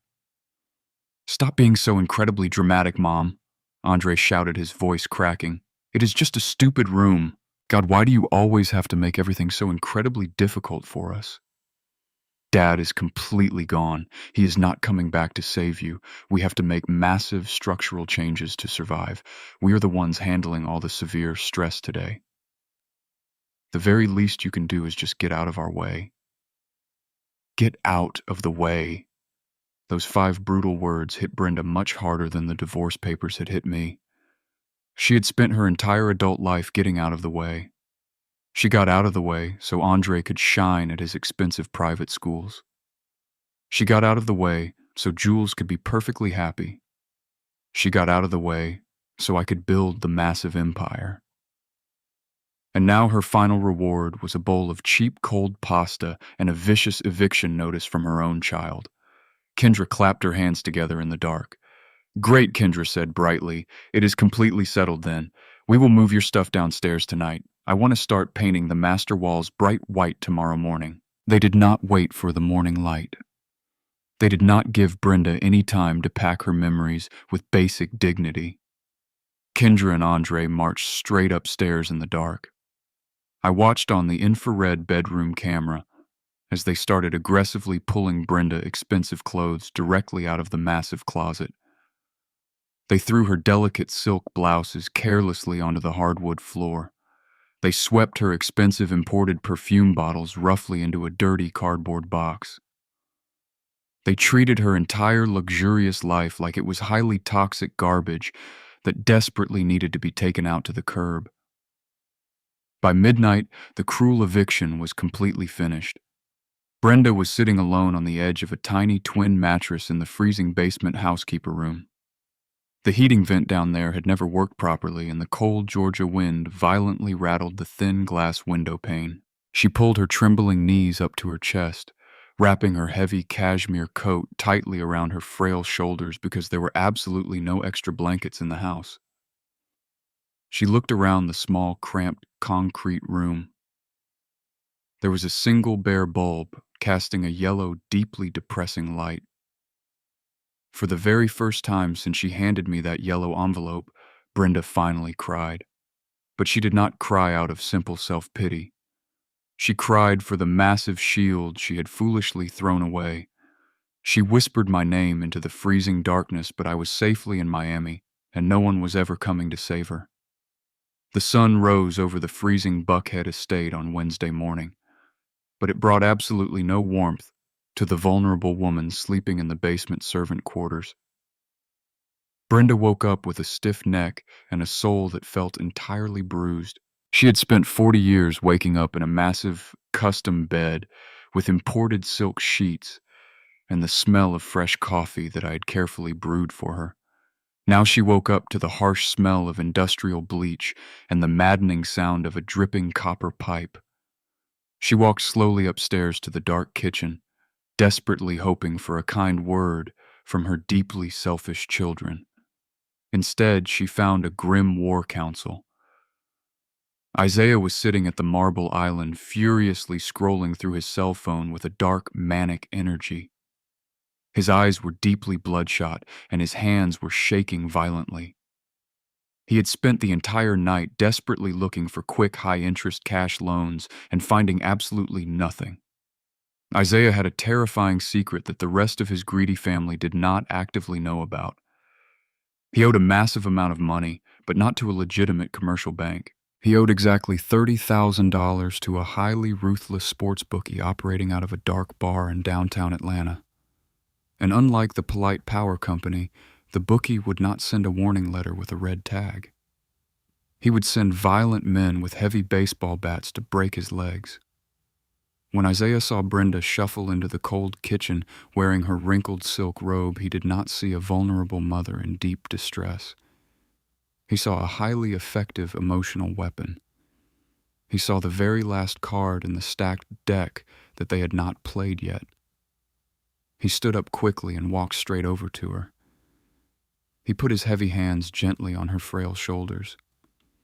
He deliberately used his softest, most highly manipulative voice, the exact voice of a desperate salesman trying to close a shady deal. "Brenda, you look absolutely terrible," Isaiah said smoothly, his eyes narrowing in cold calculation. "You look incredibly pale and completely exhausted. Are you feeling okay this morning?" Brenda blinked her tired eyes. "I have a severe headache, Isaiah," Brenda whispered weakly, clutching her heavy cashmere coat. "I'm just so incredibly stressed and so terribly cold." Isaiah nodded his head slowly, a dark plan fully forming in his desperate mind. He looked across the dark kitchen at Jules and Andre, signaling them to come closer to the island. "Guys, look at her right now," Isaiah said, pointing a finger at his shivering mother-in-law. "Marcus might actively hate us. He might want to completely destroy me and Andre. But he deeply, truly loves your mother. He spent half a century absolutely worshiping the ground she proudly walks on." Andre crossed his arms, shivering in his expensive designer sweater. "What exactly is your point?" Andre asked impatiently. Isaiah leaned in close, lowering his voice to a conspiratorial whisper. "If Marcus suddenly knew she was critically sick," Isaiah explained rapidly, "if he honestly thought she was actively dying, he would immediately drop the massive lawsuit. He would instantly unfreeze the corporate accounts. He would be standing right here in 10 flat minutes with his limitless checkbook wide open." Jules frowned in the dim morning light. But she's not actually dying, Isaiah Jules pointed out coldly. She just has a minor headache from sleeping in the damp basement. Isaiah smiled, and it was a cold, highly predatory smile. Perception is absolute reality, Jules Isaiah hissed through his teeth. We do not need a real life-threatening stroke, we just need the highly convincing symptoms of one. We call Marcus in a total panic. We tell him Mom collapsed on the hard marble floor. We scream that her speech is heavily slurred. We rush her straight to the emergency room in a speeding ambulance. Isaiah paused, letting the wicked plan sink into their greedy, desperate minds. Once he is standing right there in the hospital, Isaiah continued smoothly. Seeing his beloved wife hooked up to all those terrifying medical machines, his deep guilt will completely take over. He will blindly sign any legal document and pay any massive bill just to make sure she is completely safe. It is our absolute golden ticket to financial freedom. I watched Brenda face closely through the hidden kitchen camera from my quiet Miami sanctuary. I fully expected her to slap him hard across the face. I fully expected her to loudly declare that she would never stoop so incredibly low as to fake a severe medical emergency to manipulate the man she once loved. But sudden crushing poverty does incredibly strange and terrible things to people. And the deep suffocating fear of total homelessness does even worse things to a highly proud woman. Brenda looked at the completely empty luxury refrigerator. She looked down at the dark basement stairs where her tiny freezing bed was waiting for her. She slowly turned her tired eyes back to Isaiah. She did not argue. She did not defend my honor or her own basic dignity. She just nodded her head incredibly slowly. She formally agreed to die a fake death so they could effortlessly continue to live their fraudulent, expensive lives. Get the living room ready right now, Isaiah commanded sharply, taking immediate charge of the grim operation. Move the heavy armchair to make it look like she violently knocked it over as she fell. We go live with the dramatic performance at exactly 10 o'clock. The performance began at exactly 10 in the morning. They staged the massive living room exactly like a highly dramatic movie set. Jules moved a heavy velvet chair to make it look like it had been violently knocked over. Isaiah pulled up a video on his glowing cell phone and wirelessly connected it to the expensive surround sound system. It was 10 hours of emergency ambulance siren sound effects. He turned the volume up just enough to be heard clearly in the chaotic background. Isaiah instructed Brenda to lie perfectly still directly in the center of the cold marble foyer. Brenda closed her eyes, practicing her shallow breathing, fully committing to the terrible financial fraud. Jules grabbed her phone and dialed my private number. I was sitting at my sleek glass desk in Miami, quietly reviewing the legal liquidation of their massive trust funds. The burner phone rang loudly, cutting through the quiet room. I answered it calmly on the very second ring. Jules did not say hello. She screamed directly into the receiver. She screamed with a highly theatrical panic that would have been incredibly impressive if it were not so utterly disgusting to witness. "Dad, come quick!" Jules yelled hysterically. "It is Mom!" She collapsed hard on the marble floor. "She is not waking up, Dad, and her face is severely drooping. I think it is a massive stroke. The ambulance is here right now. We are going to the Atlanta General Hospital. Please, Dad, she is actively asking for you." I sat back in my leather chair and I listened. I listened to the loud sirens wailing dramatically in the background. I listened to my daughter sobbing heavily into the phone. I listened to the complete silence of my wife, who was supposedly unconscious on the cold floor. For a split second, my heart actually stopped beating. The deep instinct of 40 years violently kicked in. My body desperately wanted to run to the private jet. My body wanted to tear down the highway to save the woman I loved, but my brain is a cold steel trap. And my brain instantly noticed two highly critical details. First, the loud sirens in the background were clearly looping. I heard the exact same distinct horn pattern repeat every 10 seconds. Second, if the emergency paramedics were actually inside the house, why was Jules talking directly to me instead of the medical professionals? Why was I not hearing the EMTs shouting urgent medical instructions over the noise? I did not ask any frantic questions. I did not give them the satisfying panic they desperately craved. I will handle it immediately, I simply said. And I hung up the phone. I did not drive to the local airport. I picked up my phone and I called Desmond. I told my ruthless lawyer to drive straight to the Atlanta General Emergency Room, and I explicitly told him to bring Dr. Evans with him. Dr. Evans is a highly skilled forensic pathologist who works exclusively as a private consultant for my massive insurance company. He's a brilliant, highly observant man who can easily spot a medical lie just by looking at a pupil dilation. I watched the live security feed as my family rushed out the front door. They did not actually call a real ambulance because an emergency ride costs $2,000 and they were completely broke. They carried Brenda out of the freezing house and shoved her into the back of Andre's cheap ride-share car, which he had begged the driver to keep waiting in the driveway. 40 minutes later, I switched my iPad feed to the secure server of the hospital security cameras, which my construction company had conveniently installed last year. I watched my family speed recklessly into the emergency bay. I watched Andre and Isaiah carefully pull Brenda out of the dirty car. She was completely limp. Her eyes were tightly closed. It was an absolute award-winning performance. They rushed her inside the sliding glass doors, screaming loudly for immediate medical help. They sat in the sterile waiting room, putting on a grand show for the busy nurses. Jules was pacing the linoleum floor, crying heavily into a crumpled tissue. Andre was holding his head in his hands, acting exactly like a devastated son. Isaiah was pacing rapidly, constantly looking at his expensive watch, eagerly waiting for the rich savior to walk through the double doors with his limitless checkbook wide open. When the automatic doors finally slid open, they all looked up eagerly. Their faces instantly lit up with massive hope. But the bright light died immediately when they saw it was not Marcus Vance stepping into the room. It was the exact same ruthless lawyer who had completely frozen their bank accounts. Desmond walked straight up to them, his expensive leather shoes clicking loudly on the sterile floor. He was followed closely by Dr. Evans, who was carrying a heavy black medical briefcase. Desmond did not offer any warm comfort. He did not ask how Brenda was feeling. He placed his briefcase heavily on the waiting room table. Mr. Vance has legally authorized me to deeply oversee this critical situation, Desmond announced, his deep voice echoing in the quiet room.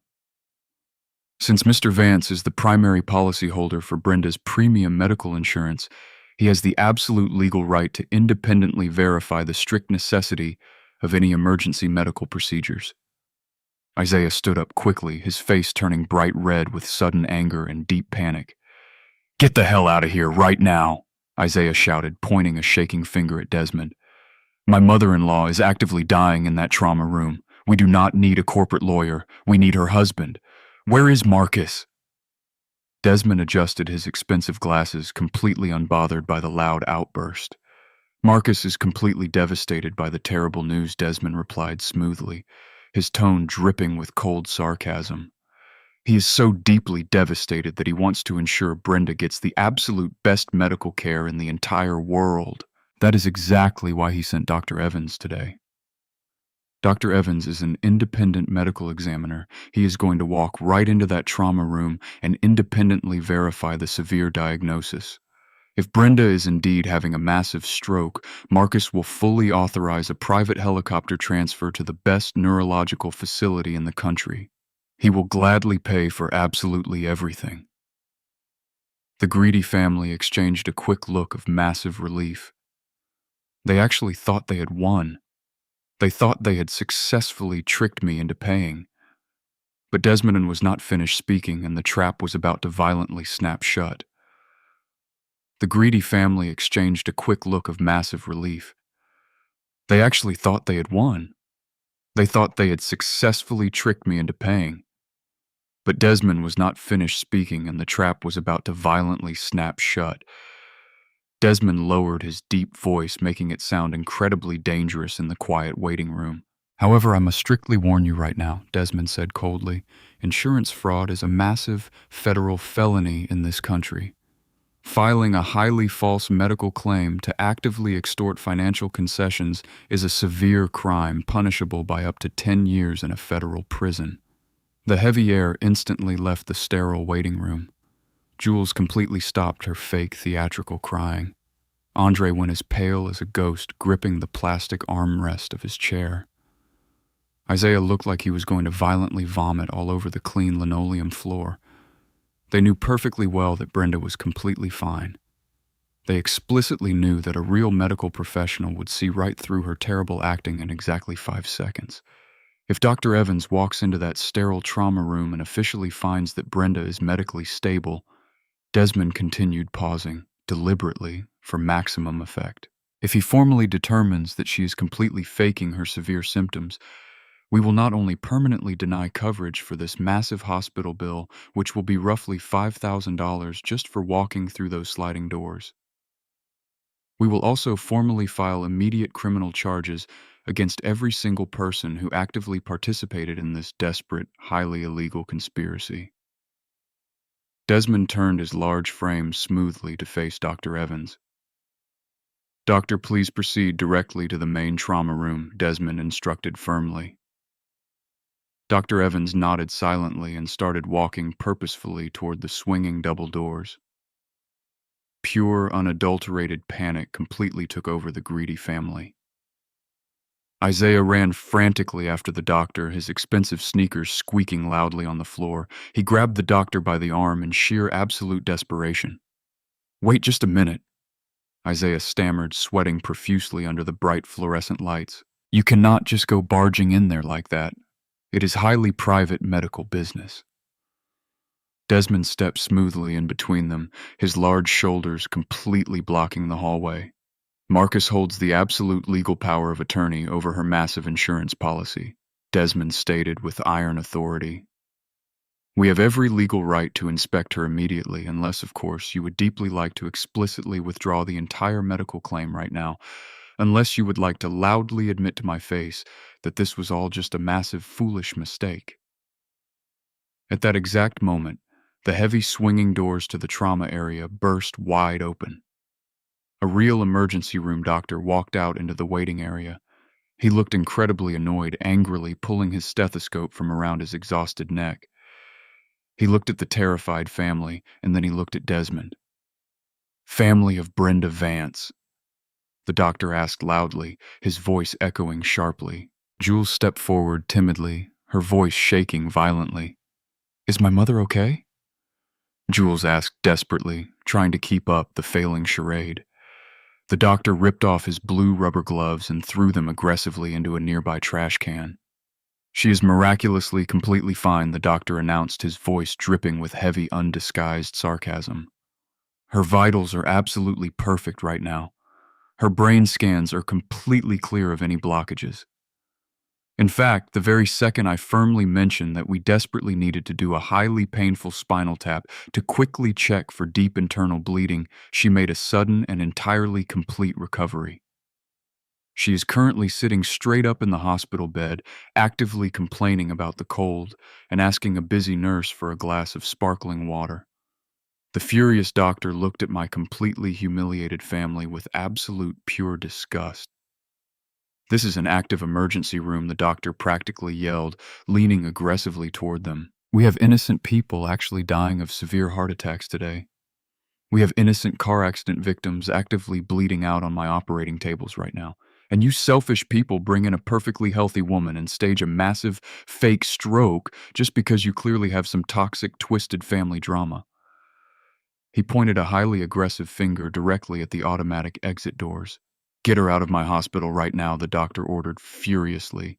"Discharge her immediately and do not ever come back here unless someone is actually bleeding to death. If you do not leave my floor in exactly 5 minutes, my armed security team will forcefully escort you out into the street." The doctor turned on his heel and marched angrily back through the double doors. Desmond smiled. It was the absolute only time I ever saw my ruthless lawyer genuinely smile. He looked directly at a deeply terrified Isaiah straightening his expensive silk tie. I will be happily informing Marcus that his beloved wife is in absolutely excellent health today, Desmond said smoothly, his voice returning to a polite corporate tone. I will also be sending you the personal invoice for Dr. Evans' time this morning. That will be exactly $1,000 payable immediately upon receipt. Have a truly wonderful day, Isaiah.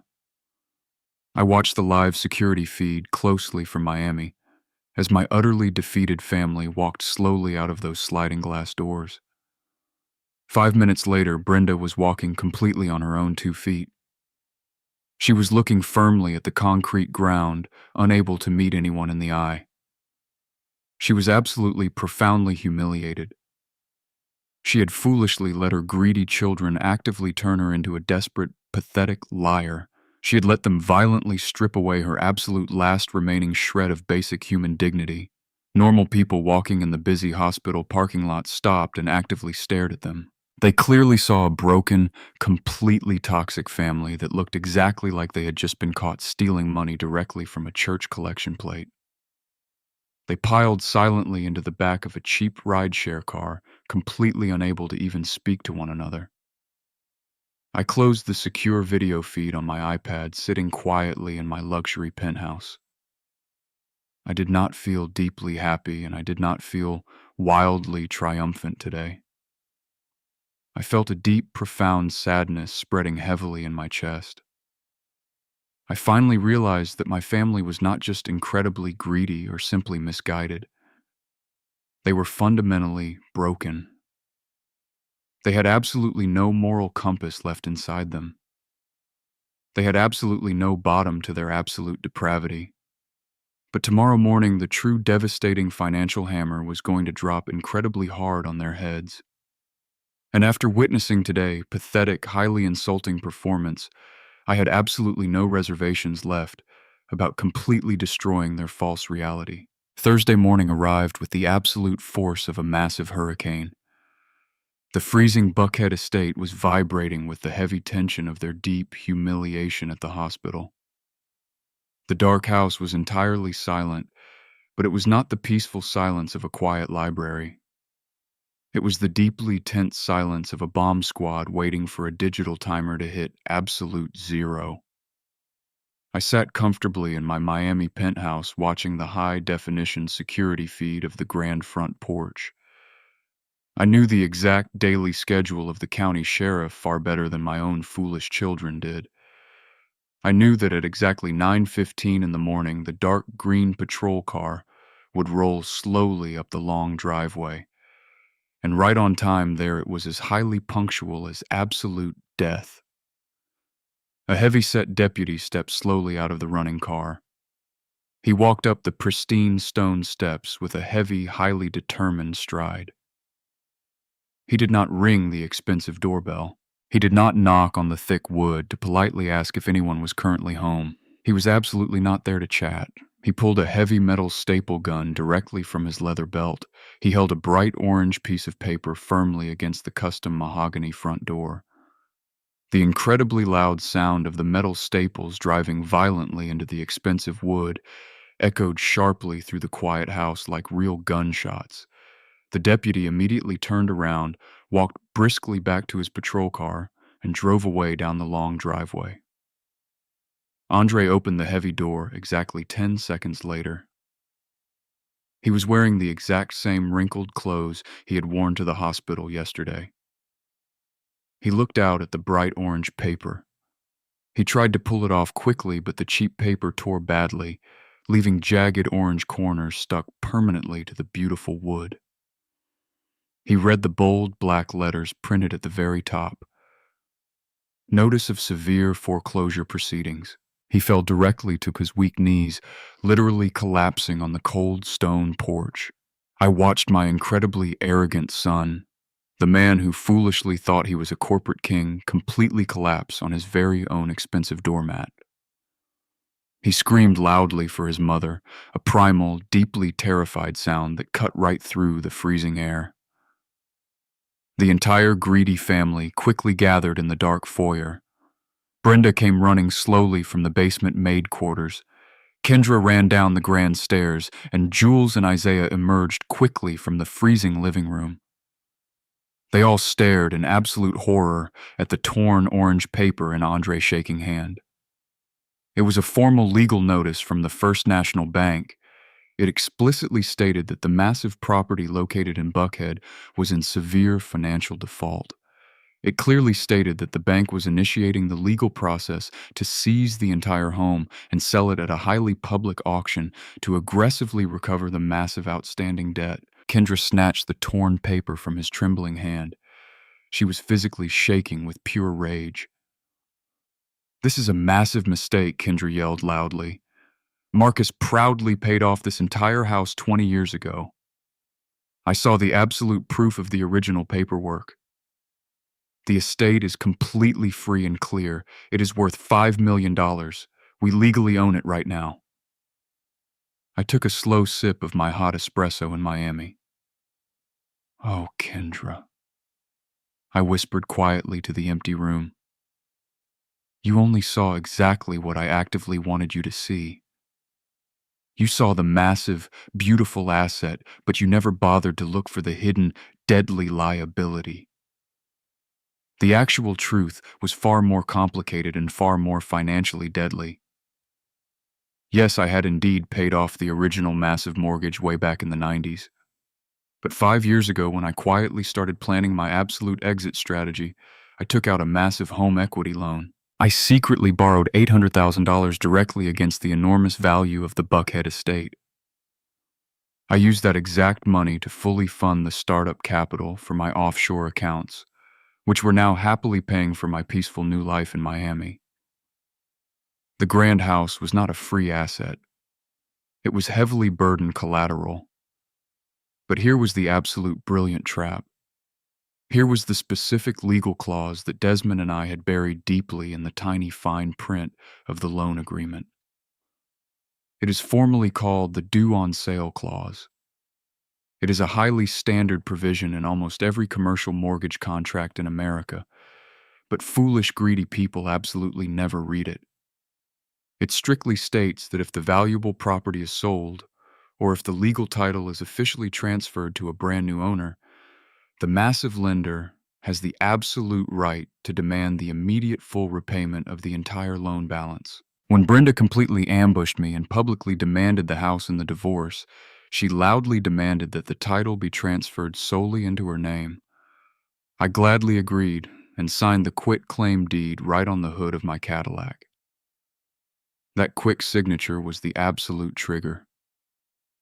The very moment the new deed was officially recorded at the county clerk office on Monday morning, the bank was electronically notified. They saw clearly that Marcus Vance was no longer the legal owner. They saw that the brand new owner was officially Brenda Vance. And since Brenda Vance did not have a personal loan agreement with their bank, the massive financial institution exercised its legal right. They aggressively called the heavy note. They did not want to negotiate new monthly payments. They desperately wanted $800,000, and they absolutely wanted it right now.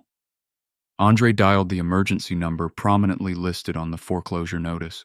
He put the phone on loudspeaker so his terrified family could hear exactly what was happening. His soft hands were sweating so incredibly much he almost dropped the phone on the marble floor. A female loan officer answered the call. Her voice was highly crisp, incredibly efficient, and completely devoid of any human empathy. Andre tried desperately to use his fake corporate charm. "There must be a massive misunderstanding today," Andre stammered weakly. "My wealthy father has always paid the bills on time." The loan officer cut him off immediately. "Mr. Vance, we are well aware of the long payment history," the officer stated coldly. "However, the legal title transfer executed on Monday morning severely violated the strict terms of the massive mortgage. The entire loan is now legally due in full. The outstanding principal balance is $792,000 plus accrued daily interest and the massive legal fees for the formal foreclosure filing. The total amount to temporarily cure the severe default is exactly $85,000, the loan officer announced. Andre could barely breathe in the freezing room. "Can we just continue making the regular monthly payments?" Andre begged pathetically. "We can pay exactly $2,000 a month right now." The loan officer let out a highly dry, humorless laugh. "Sir, this is absolutely not a friendly negotiation," she replied firmly. "The formal contract is completely broken. You currently have two absolute options today. You can wire the full amount of $85,000 by the close of business tomorrow, or you can immediately vacate the physical premises so we can officially prepare the massive property for the public auction. If you do not vacate the property immediately, the county sheriff will return to forcefully remove you and your belongings. You have exactly 48 hours to comply." The phone line went completely dead.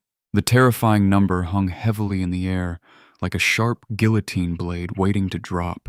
They stood frozen in the grand foyer of a mansion that was worth $5 million, but they could not touch a single shiny penny of that massive equity. To access the equity, they would have to completely sell the massive house. But they absolutely could not sell the house because the ruthless bank was already actively taking it away from them. The heavy silence in the grand foyer shattered into a million sharp pieces. They moved slowly into the freezing kitchen, the exact room that had witnessed their arrogant celebration just days ago. Now, it witnessed their absolute vicious destruction. They began to scream at one another, their voices bouncing off the imported marble countertops. The thin veneer of deep family unity was completely gone, leaving only desperate, hungry rats fighting on a rapidly sinking ship. Kendra turned violently on Brenda, her face twisted with pure, unfiltered rage. "You told us the house was completely paid off!"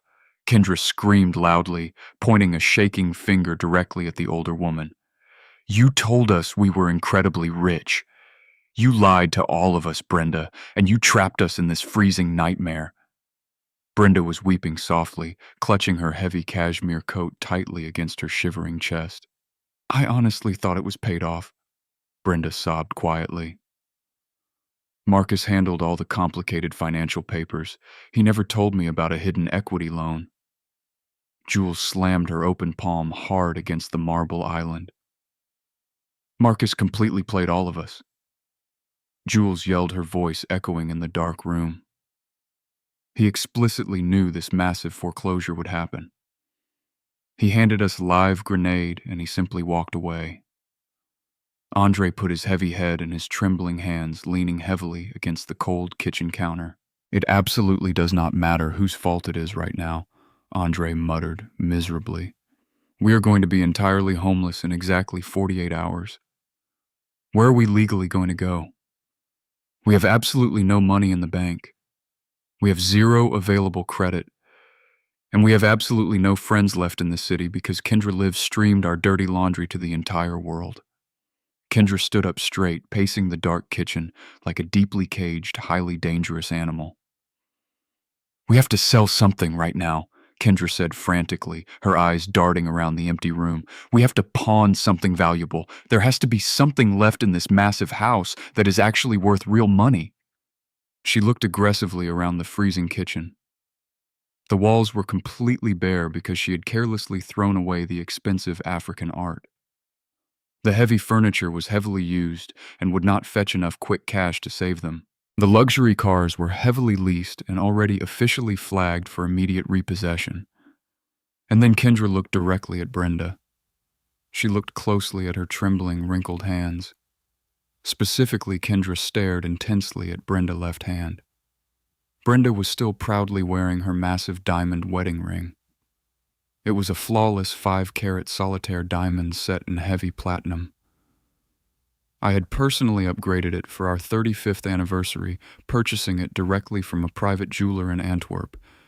It was currently appraised at over $80,000. Kendra pointed a sharp, perfectly manicured fingernail directly at the massive diamond. "Give me that ring right now," Kendra demanded, her voice dropping to a terrifying cold whisper.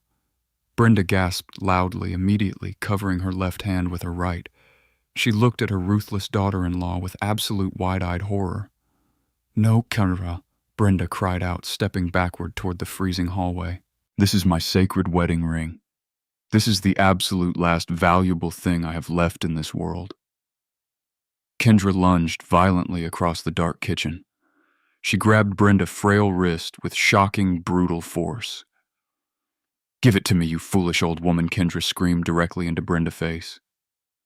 You actively caused this massive disaster, so you are going to physically pay for it. We can easily sell it downtown tonight. We can buy a few more days, and we can get a warm hotel room. I watched the deeply sickening struggle through the hidden security camera from my quiet living room in Miami. I watched my powerful son Andre sit completely still on his velvet stool.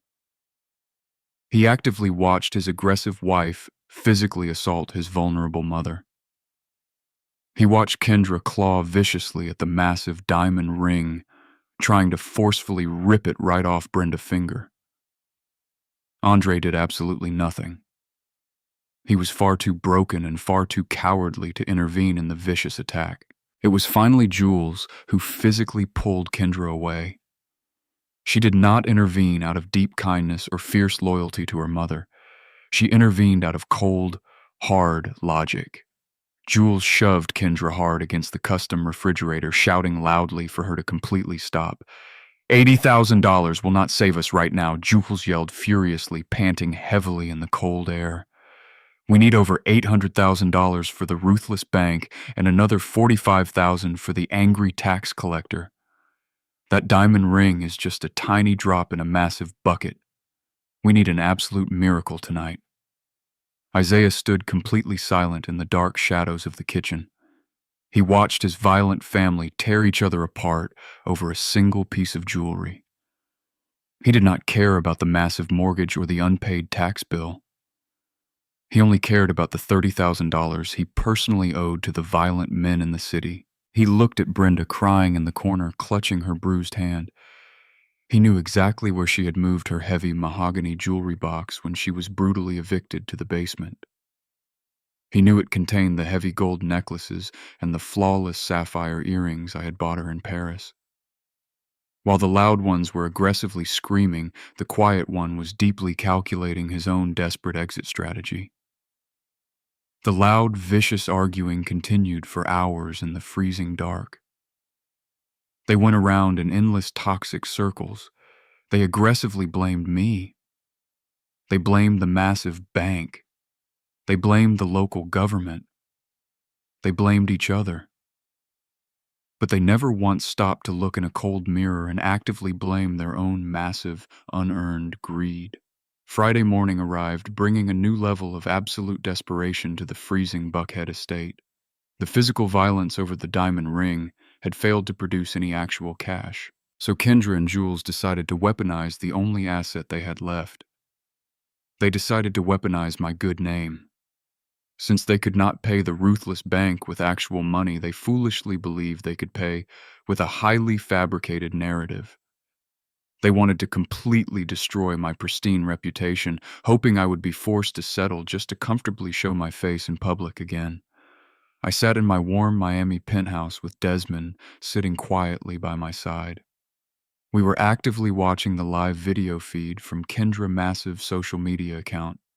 She possessed over 300,000 loyal followers. She had built this massive digital audience entirely by proudly posting photos of my expensive estate, my luxury cars, and my exotic vacations.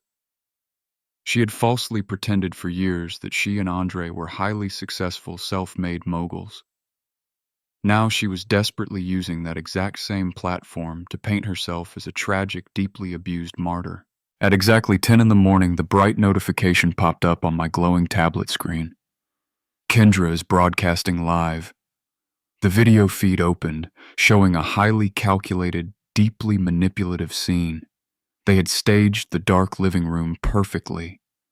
They were sitting on the cold hardwood floor, huddled in the exact corner where the expensive art used to hang. The walls were completely bare because Kendra had previously thrown the African masks in the dumpster. They were deliberately wearing no expensive makeup today. They were wearing oversized, deeply wrinkled sweatshirts. Jules was holding a half-empty box of cheap, generic cereal. They looked exactly like desperate refugees trapped in a highly dangerous war zone. Kendra looked directly into her glowing phone camera. Her eyes were artificially red and she sniffled incredibly loudly for dramatic effect. She began to speak in a trembling, highly practiced whisper. "Hey guys," Kendra said, staring into the lens with fake tears. "I know I usually post highly positive, happy lifestyle content. I know I usually show you the massive wins in my life, but today I absolutely have to be real with you all. I have to finally show you the terrifying truth actively hiding behind all the expensive glamour." She paused for highly dramatic effect, wiping a fake tear from her cheek. The live viewer count instantly skyrocketed. 5,000, then 10,000, then rapidly 20,000 people. People absolutely love a public tragedy, especially when it happens to the incredibly wealthy. "You all think you know, Marcus.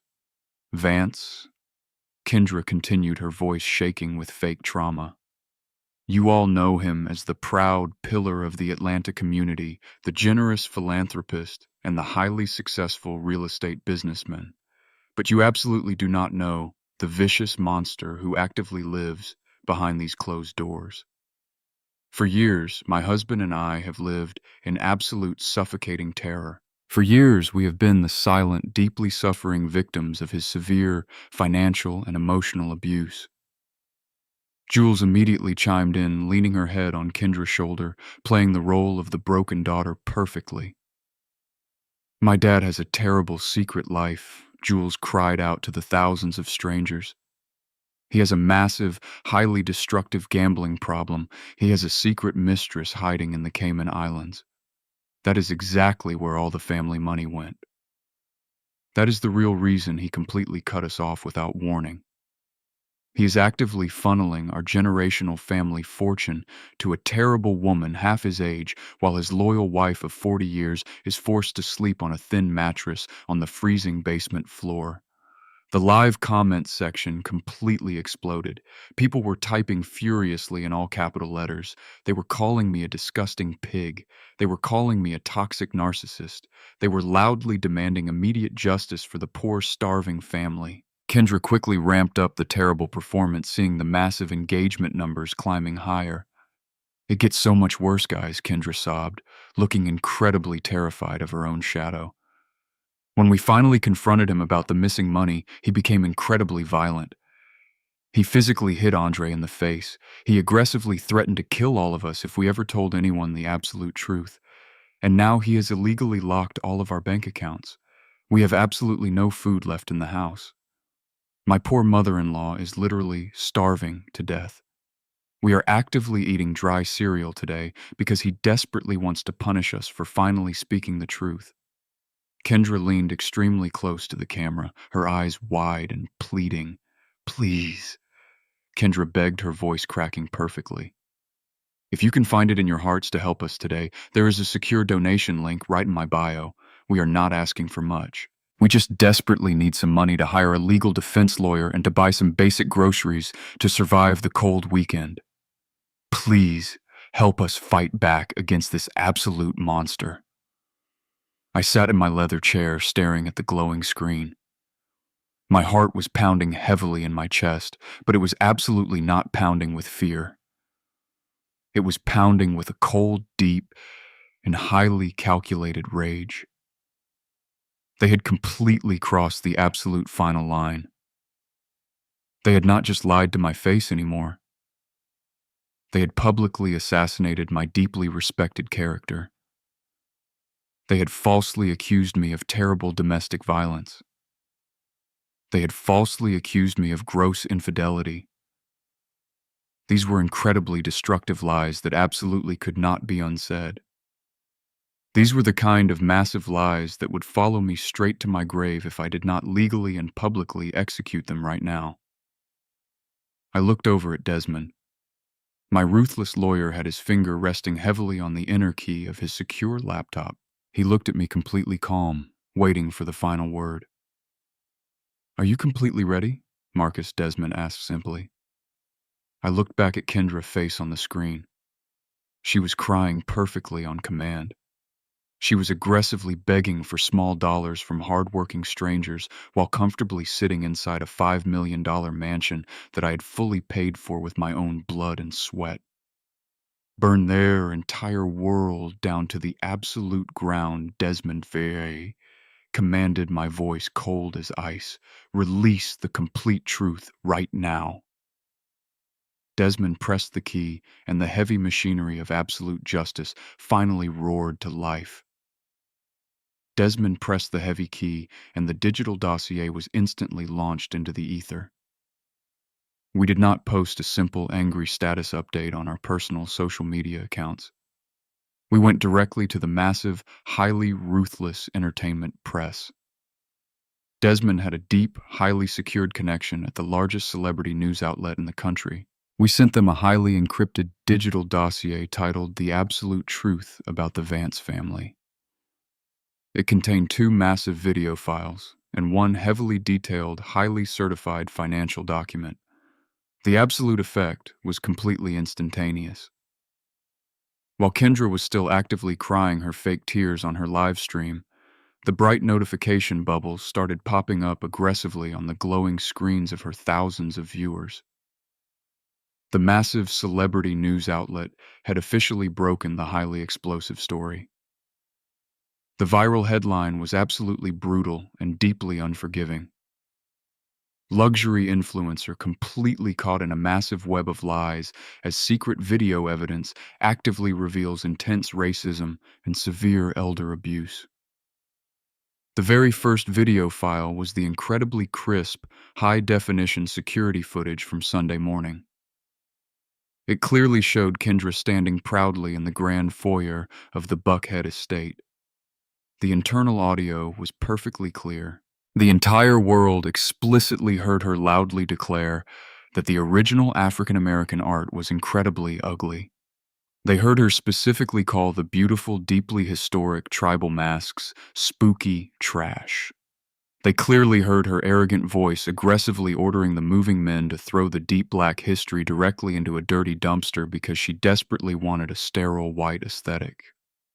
The internet absolutely does not ever forgive blatant racism, especially when it proudly comes from an arrogant woman actively living on immense black wealth.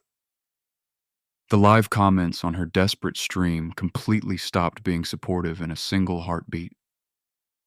The scrolling text froze for 1 heavy second, and then it viciously, violently turned against her. Suddenly, the rapid chat was completely flooded with the viral video link. People were furiously typing, "You are a massive liar, Kendra." People were aggressively typing, "You are a disgusting racist." People were loudly demanding, "Give that stolen money back to your father-in-law right now." Kendra clearly saw the massive shift happening in real time. She looked incredibly confused, squinting her eyes closely at the glowing phone screen. "What are you guys talking about?" Kendra asked, her fake tears completely stopping as deep confusion set in. "What viral video are you spamming?" Then the second massive video completely dropped. This was the absolute highly calculated kill shot.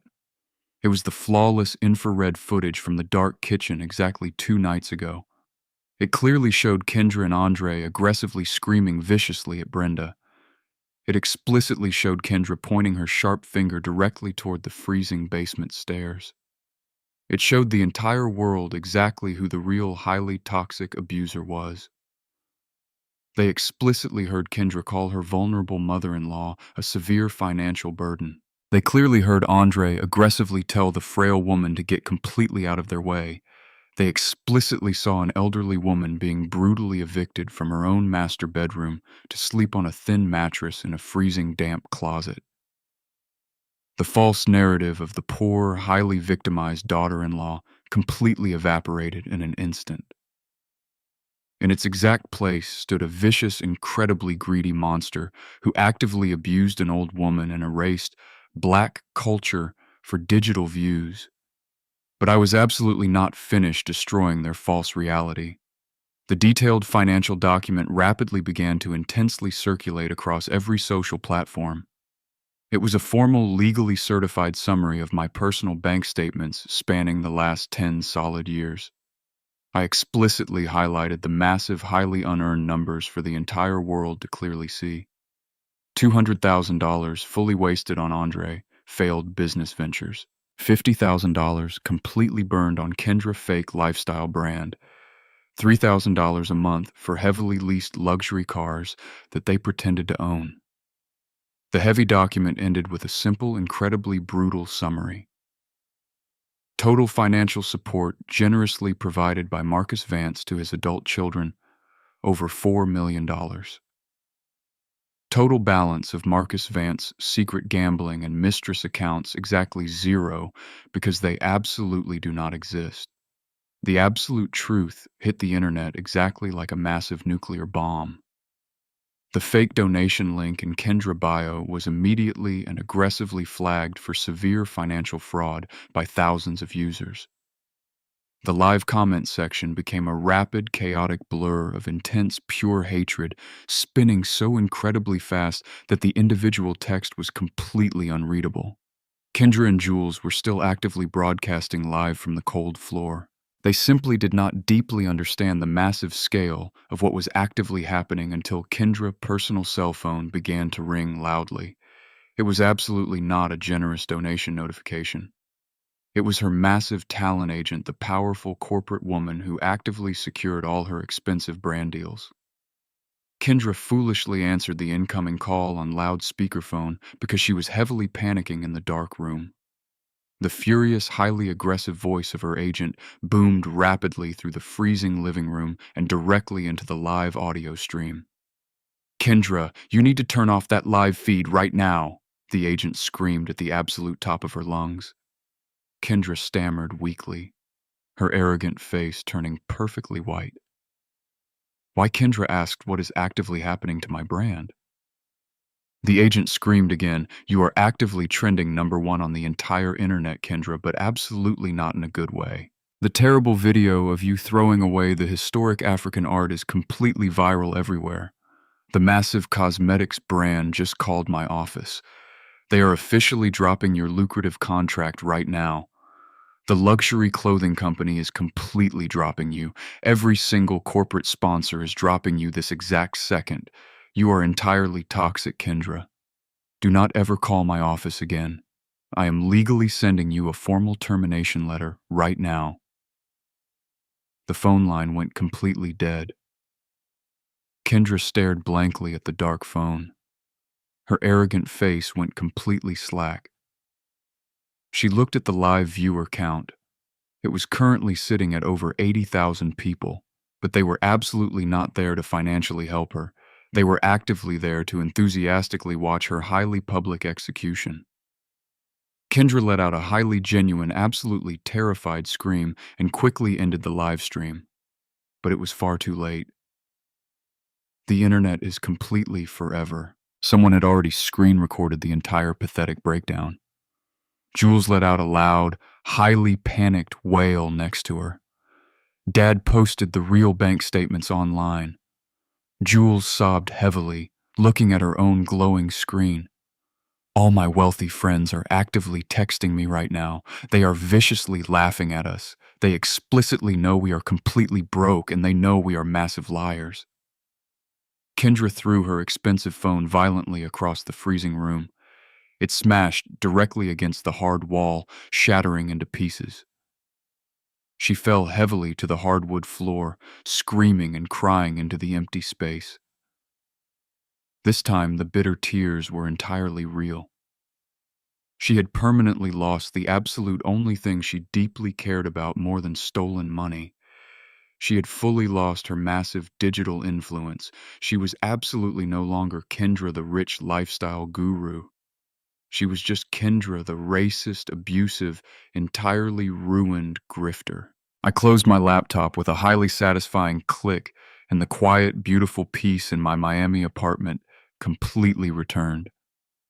Friday night brought the storm of the century to the freezing Buckhead estate. The heavy rain hammered aggressively against the massive windows, sounding exactly like a dark warning. Inside the freezing mansion, the atmosphere was completely toxic. The viral video had permanently destroyed their digital reputation. The formal foreclosure notice had legally destroyed their financial future. And now the freezing darkness was about to completely destroy their family loyalty. Isaiah was standing very quietly in the dark upstairs hallway. He actively listened to Jules and Kendra sobbing heavily in the dark living room below. He absolutely did not care about their ruined social media accounts or their lost brand deals. He only cared about the $30,000 he urgently owed to the violent men downtown. He clearly knew this was his absolute final chance to easily escape the rapidly sinking ship. Isaiah walked completely silently down the back stairs, creeping carefully toward the freezing basement. He finally reached the cramped maid quarters. The heavy wooden door was pushed slightly open. Brenda was absolutely not inside the tiny room. She was upstairs in the kitchen, desperately searching the empty luxury cabinets for a tiny scrap of food. Isaiah slipped quietly into the damp-smelling room. He saw the heavy mahogany jewelry box sitting perfectly on the cheap wooden dresser. It actively contained the heavy gold necklaces and the flawless sapphire earrings I had proudly bought for Brenda in Paris. It was his absolute golden ticket out of the city. He grabbed the heavy mahogany box, stuffing it quickly and forcefully under his expensive designer jacket. He turned around rapidly and crept back up the wooden basement stairs. He bypassed the main living rooms, entirely heading straight for the heavy side door that led directly to the dark, wet driveway. Brenda walked slowly back down the stairs, heading to her freezing basement bed. She was shivering violently in her thin cashmere coat. She looked casually at the small dresser, and she immediately stopped breathing. The heavy mahogany box was completely gone. She did not foolishly assume she had simply misplaced it in the dark. In a massive house full of desperate, deeply greedy parasites, she knew exactly what had just happened. She ran frantically up the wooden stairs, moving incredibly fast for her advanced age. She burst aggressively into the dark hallway just in time to clearly see the heavy side door swinging completely shut. She ran quickly to the massive glass window in the grand foyer. The bright lightning flashed violently across the dark sky. In that brief, terrifying flash of brilliant white light, she clearly saw Isaiah. He was sprinting heavily through the pouring rain, clutching a large, square object tightly against his chest, running directly toward his parked luxury car. "He is stealing my jewelry," Brenda screamed at the absolute top of her lungs. Her desperate, highly panicked voice tore violently through the freezing house. "Isaiah is stealing my absolute last possession," she wailed loudly into the dark foyer. Andre was sitting miserably on the cold marble stairs, staring blankly at the dark wall. He clearly heard his mother scream Isaiah's name. He explicitly heard the terrible word stealing, and something inside his completely broken mind violently snapped into incredibly sharp focus. The deep burning rage from his massive corporate failure and the intense, highly public humiliation of the viral video finally found a physical target. Andre scrambled quickly to his bare feet. He ran blindly past his crying mother and kicked the heavy side door completely open. He charged out into the driving rain, wearing absolutely no shoes on his feet. Isaiah was frantically pulling on the locked door handle of his car when he clearly heard the rapid footsteps splashing heavily on the wet pavement. He turned around in the total dark. He saw Andre charging aggressively at him, looking exactly like a wild, highly dangerous animal. Isaiah tried desperately to throw the heavy jewelry box onto the passenger seat, but he was incredibly slow. Andre slammed violently into him, tackling him incredibly hard against the wet metal of the car. The massive impact sent the mahogany box flying high into the dark air. It hit the hard concrete driveway and shattered completely open. The expensive gold necklaces and the flawless sapphire earrings scattered wildly across the freezing wet pavement. They glittered briefly in the heavy rain before being violently kicked away by the highly desperate, scuffling men. Andre punched Isaiah squarely in the face. It was a deeply sickening sound of hard bone crushing directly against bone. Isaiah yelled loudly in pure pain and immediately fought back with absolute panic. They were completely blind with absolute hatred for one another. They rolled aggressively on the wet concrete, completely ruining their expensive tailored clothes in the freezing mud. Isaiah clawed wildly at Andre's face, desperately, trying to gouge his eyes out in the dark. Andre grabbed Isaiah tightly by the throat, heavily slamming his head against the wet tire of the expensive car. "You are a disgusting thief, Isaiah!" Andre screamed furiously into the heavy rain. "You are a complete parasite!" Andre yelled, raising his heavy, bloody fist to strike him again. Suddenly, bright, flashing blue lights completely flooded the dark driveway. The incredibly loud wail of a police siren cut sharply through the heavy sound of the storm. A wealthy neighbor had clearly heard the violent screams and immediately called the local authorities. 3 heavily armed police officers jumped quickly out of their patrol cruisers, instantly drawing their bright yellow tasers. "Get on the wet ground right now," the lead officer shouted loudly over the heavy rain. Andre froze completely, slowly dropping his bloody fist. He looked up at the blinding bright flashlights, heavily panting for cold air. The police officers did not ask for any polite explanations. They clearly saw 2 incredibly violent men brutally fighting in the dark. They aggressively tackled Andre to the wet concrete, firmly pulling his arms behind his back.